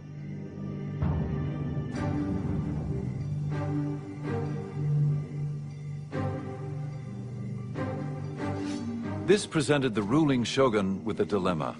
The samurai had obeyed their code of honor, yet they had challenged the shogun's authority. The people begged for clemency, but the shogun would not yield. He ordered the samurai to commit suicide. These samurai had lived and died by their own code of honor.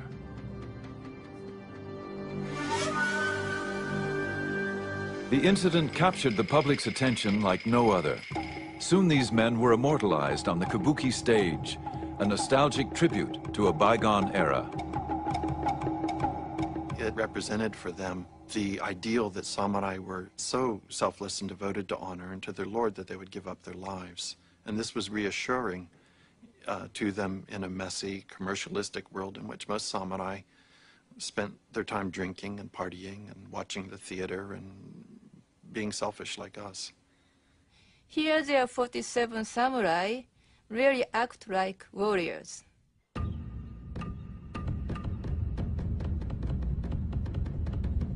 All raise a shout of acclaim.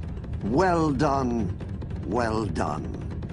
And this praise will be echoed through ages to come for these loyal retainers. We have recorded here their glory, ever renewed like the leaves of the bamboo. The honor of the samurai would live on in myth and legend. But in Tokugawa, Japan, there were no wars, no more quests for eternal glory. In real life, the samurai would have to find another outlet for their passion.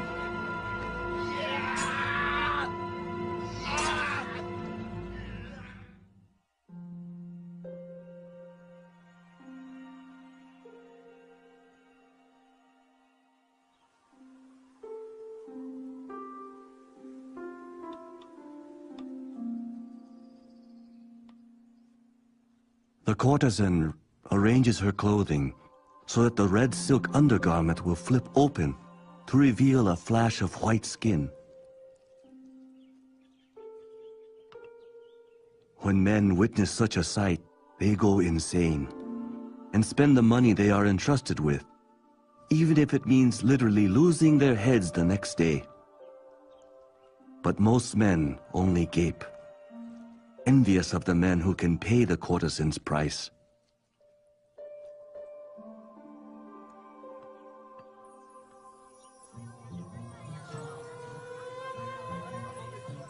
More than 3,000 courtesans and geisha plied their trade in Yoshiwara, the pleasure district of Edo.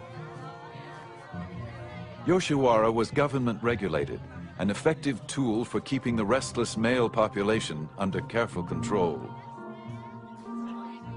Like soldiers on perpetual leave, the samurai often spent their idle hours and squandered their meager stipends on its seductive illusions. Yoshiwara was a dreamland for Edo men.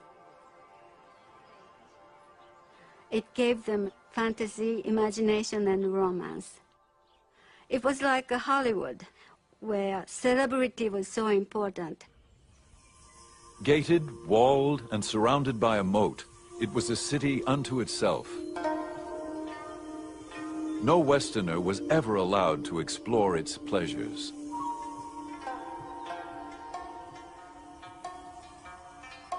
There was a distinct difference between the geisha and the courtesans. Geisha were professional entertainers. They did not rely on sex for entertaining men. They had their music, their singing, playing musical instruments, and dancing. Whereas the courtesans entertained the clients with a conversation and sexual gratifications.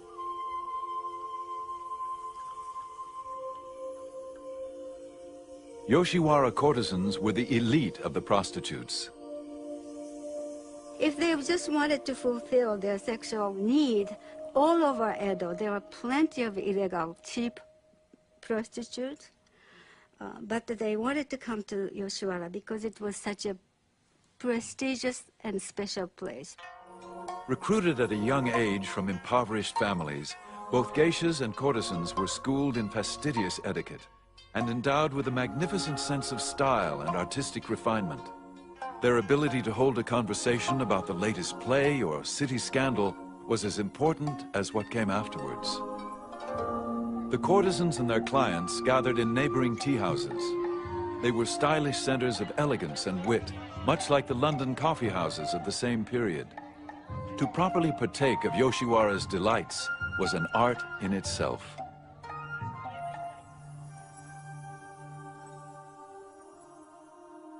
And the Yoshiwara courtesans were trained to think that they were better than their clients. And if a man wanted to visit Yoshiwara, he had to prepare for it 6 months in prior. He had to buy a fine set of sword. He had to think about what to wear, because he wouldn't just go there. The courtesan had the right to turn down her client if she didn't like him, even if he could afford to pay for her. Therefore, he wanted to make a good impression on the courtesan. And then, once he's committed to her, he had no right to see other women. And if he, on the sly, went to see any other person, the courtesan's entourage had every right to punish him. His hair would cut off, he would be made to wear woman's red kimono, and he would be taunted by everyone. Yoshiwara nurtured its own unique customs, art, fashion, and language. It was a world seemingly set adrift from the harsh realities of life.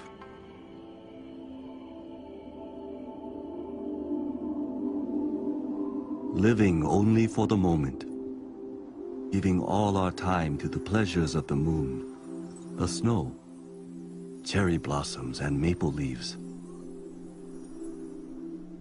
Singing songs, drinking sake, caressing each other, just drifting, drifting. Never give a care if we had no money, refusing to be disheartened, like a gourd floating along the river current. This is what is called ukiyo, the floating world.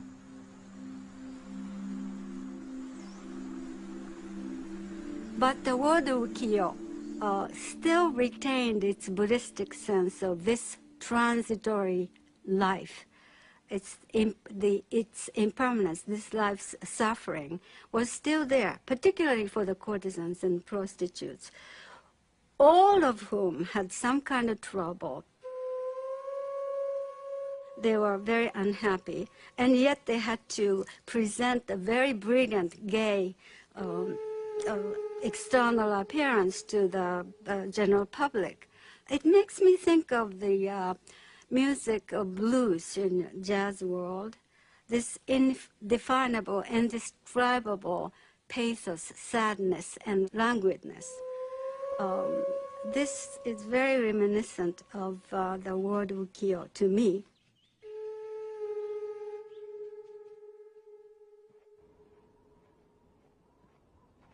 For the samurai who frequented Yoshiwara, times were changing.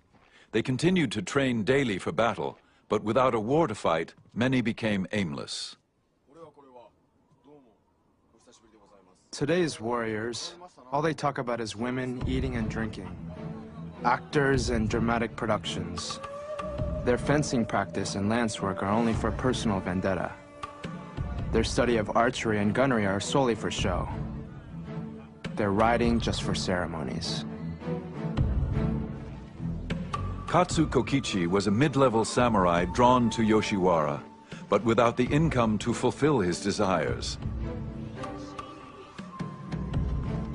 I was 21 and penniless. I had no choice but to sell my everyday sword. I had only the clothes on my back. To take my mind off my woes, I went to the Yoshiwara. They are protesting youngsters that did not fit into the society, wearing oversized kimonos with interesting hairstyle, sometimes skinhead, as a way of protest. Many of these young men, unemployed and desperate like Katsu Kokichi, lived on the edge of society, often falling into debt, theft, and gangsterism.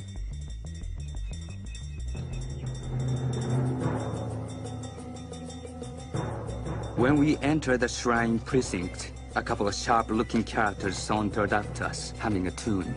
Without warning, my body spat in the face of one of the men.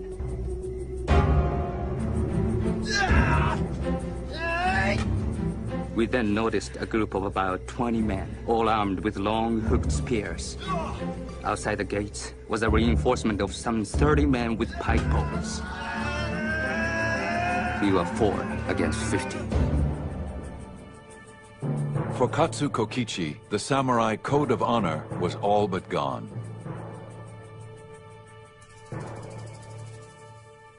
By the middle of the 18th century, the expensive delights of Yoshiwara were no longer affordable for most samurai. The pleasure district took on an increasingly ugly edge.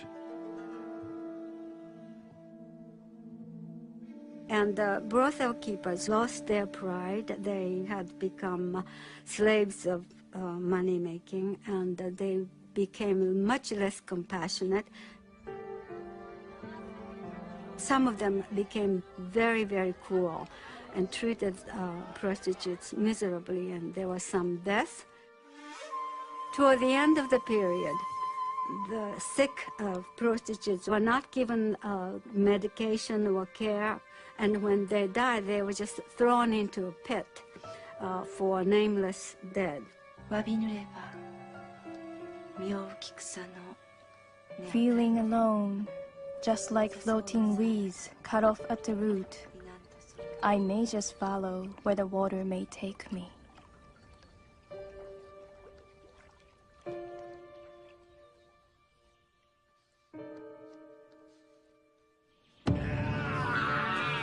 The insular world of the samurai was in decay. To find a cure for its ills, some would begin to look in an unlikely direction. The West now beckoned with new ideas and hope.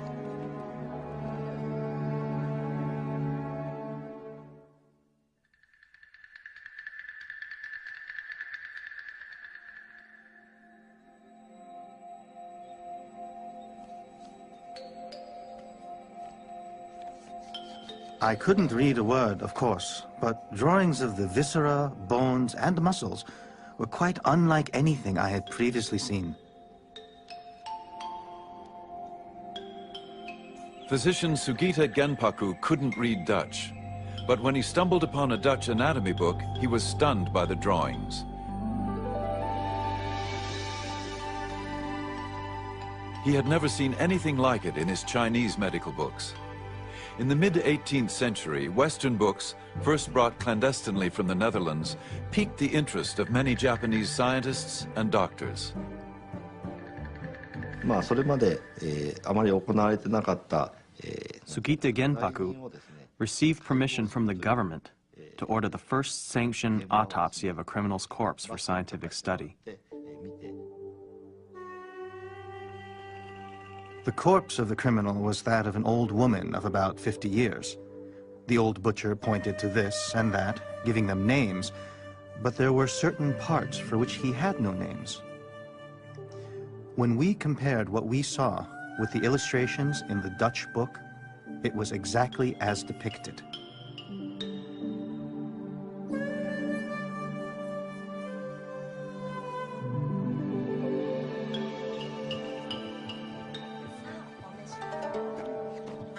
Dr. Sugita and his friends reflected on how shameful it was that they had tried to treat their patients without a true knowledge of the human body.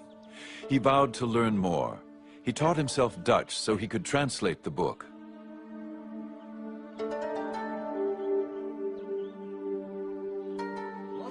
The next day, we met and began.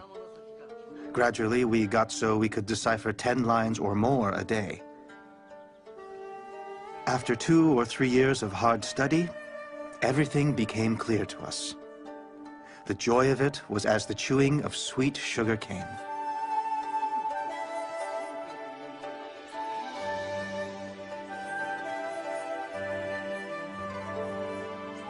In 1774, the shogun granted Dr. Sugita permission to publish the medical book so he could share his knowledge with other doctors. This book became part of a growing interest in Dutch learning, known as Rangaku.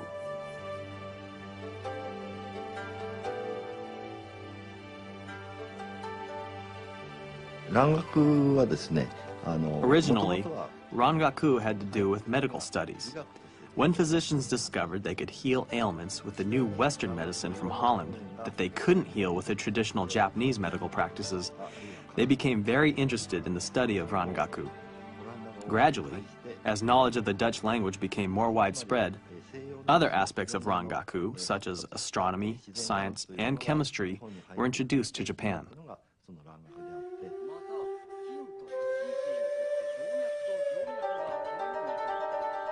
Almost 100 years after Dr. Engelbert Kempfer, the desire for Western knowledge would initiate the push to open the door to Japan from the inside.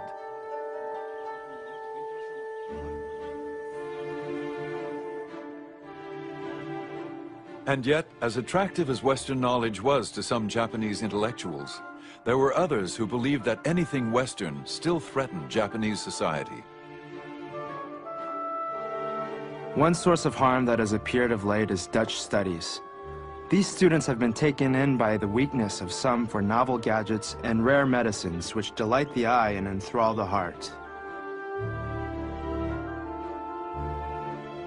If someday the treacherous foreigner should take advantage of the situation and lure ignorant people to his ways, our people will adopt such practices as eating dogs and sheep, and no one will be able to stop it. It is like nurturing barbarians within our own country.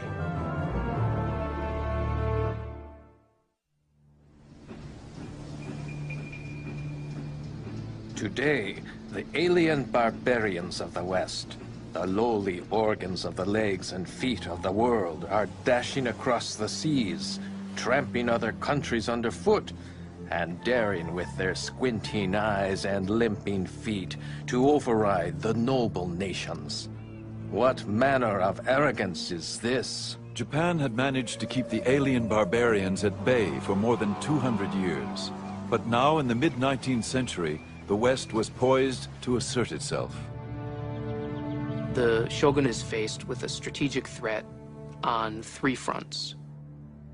From the north, the Russians are coming. From the south, the British are coming. And ultimately, from the east, the Americans come. The new country of the United States of America was on the move. Japan was known to have large coal deposits and something else in abundance: whales. Whale oil, which literally greased the wheels of American industry, was a multi-million-dollar business. Whale hunters had depleted the North Atlantic oceans. Now America looked eastward to Japan. If that double-bolted land Japan is ever to become hospitable, it is the whale ship alone to whom the credit will be due. So wrote Herman Melville in his classic tale of the great white whale that haunted the waters off Japan. By the time Moby Dick was published in 1851, the United States was ready to assert its power.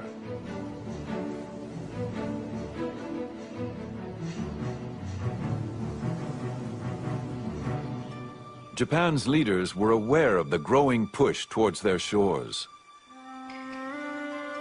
The shogunate had been preparing for the arrival of the West for decades. They had set up a special translation bureau, which was gathering information about the West, translating atlases, translating dictionaries, developing a set of foreign affairs specialists.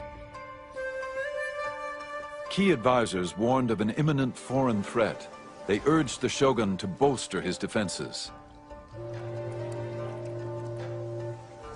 We should build warships. Then if barbarians come to our sea, we should shoot every single one of them.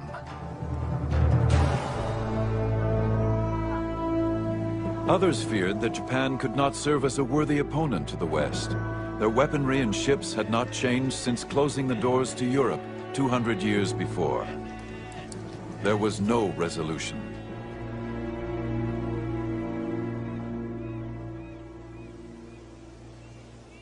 Then, early in the morning on July 2nd, 1853, a local fisherman reported this strange sight.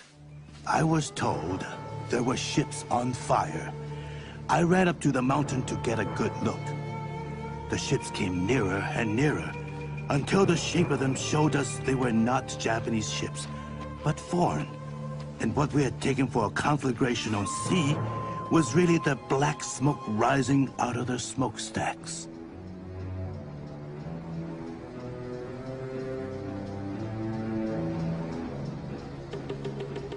These steamships dwarfed any ship ever built in Japan. To the Japanese, they were the Kurofune, the black ships of evil appearance.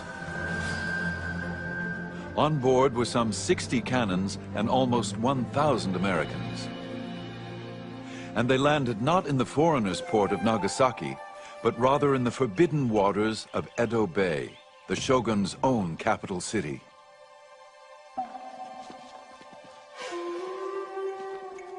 Upon hearing the news, the shogun immediately fell ill. Many said from the shock of hearing that a foreign naval squadron was at his doorstep. His advisors tried to deal with the crisis.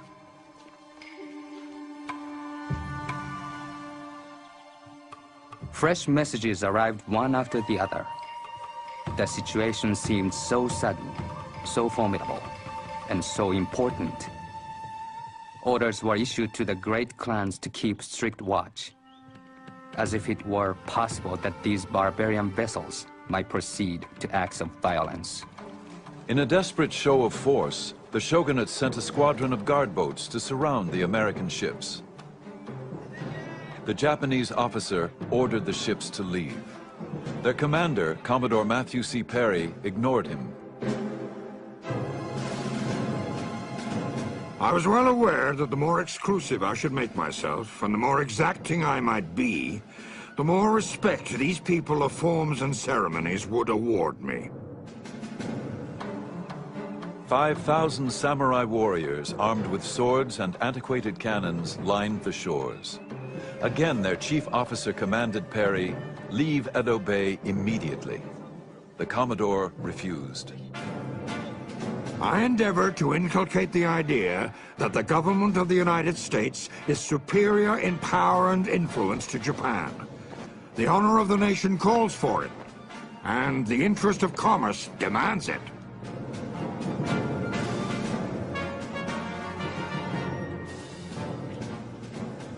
The Japanese on shore watched as Perry's crews readied for action. Cannons were loaded, guns were drawn. Perry came ashore. Perry presented his papers and delivered his ultimatum. He would be back, and he expected Japan to comply with America's demand to open the country for trade. If not, he was prepared to take Japan by force. He would return in the spring for his answer. Then he and his squadron left Edo Bay. Their deportment and manner of expressions were exceedingly arrogant, and the resulting insult to our national dignity was not small. Those who heard could but gnash their teeth and suffer this insult in silence. After the barbarians had retired, a certain person drew his sword and slashed to bits a portrait of their leader, Perry. There was great fear of Perry. There were the portraits of Perry as a devil. There were the portraits of his ships belching fire. All of this served to whip up, near hysteria on the part of portions of the Japanese populace. At the same time, there's fascination. There's fascination with Perry. There's fascination with these ships, these enormous ships that hadn't been seen before. There's fascination with the technological prowess of the Americans. To complicate matters, the shogun had died, and the new shogun was mentally unfit. His advisors took charge, but they could not reach agreement. The head of the shogunate decides that he is going to poll all of the daimyo in Japan. What should the shogunate do? This is a radical break with tradition. The authority of the shogunate is to deal with foreign relations. The title of the shogun, of course, is the great barbarian quelling generalissimo. And yet here is the head of the shogunate asking the daimyo what he should do. Two positions are staked out. One, being known as the open the country argument. The Americans do not understand the ethics of humanity and justice. There will be no choice but to start trade with them. The other side being revere the emperor and expel the barbarian. The Americans have come to seize Japan. Therefore, if we don't drive them away now, the other foreign powers will follow. We are in a dangerous situation. While the debate raged, the shogunate remained indecisive. The end of the year was filled with half-hearted compromises and inadequate attempts at coastal defense.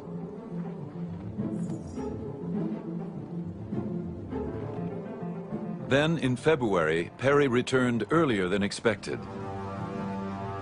This time, his show of force was even more ominous. He arrived with double the ships and crew. The honor of the Japanese had been challenged, but they had no means to defend it.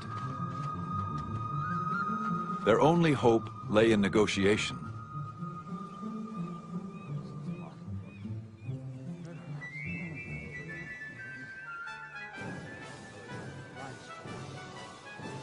As soon as Perry came ashore, the talks began. They went on into the night and for the next 23 days.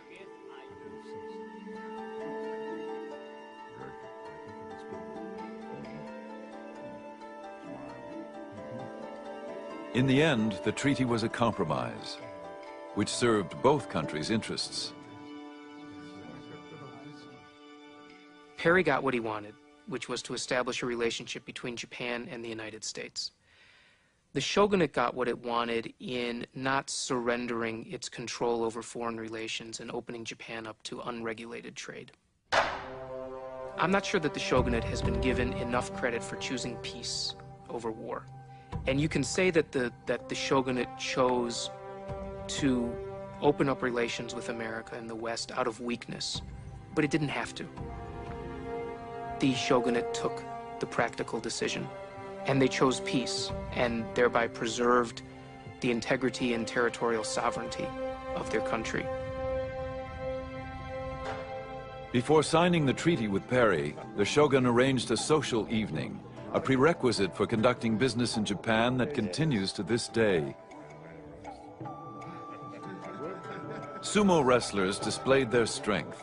The first one invited Perry to punch him in the stomach. Another wrestler hoisted 2 huge bags of rice over his head to show his strength. Perry offered champagne and whiskey. He gave the Japanese gifts. Among those of particular interest, a telegraph, a camera, and a quarter-scale steam railroad, unlike anything the Japanese had ever seen. Japanese engineers would quickly make plans to replicate them.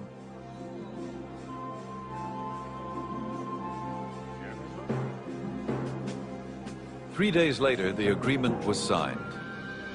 It was not long before Japan signed trade agreements with Russia, England, France, and Holland. Despite its accommodation to the West, the days of the Tokugawa dynasty were numbered. No longer was the warrior class to control the destiny of Japanese society. Within 10 years, the samurai were officially disbanded. But the samurai ethic had been indelibly engraved into Japanese culture.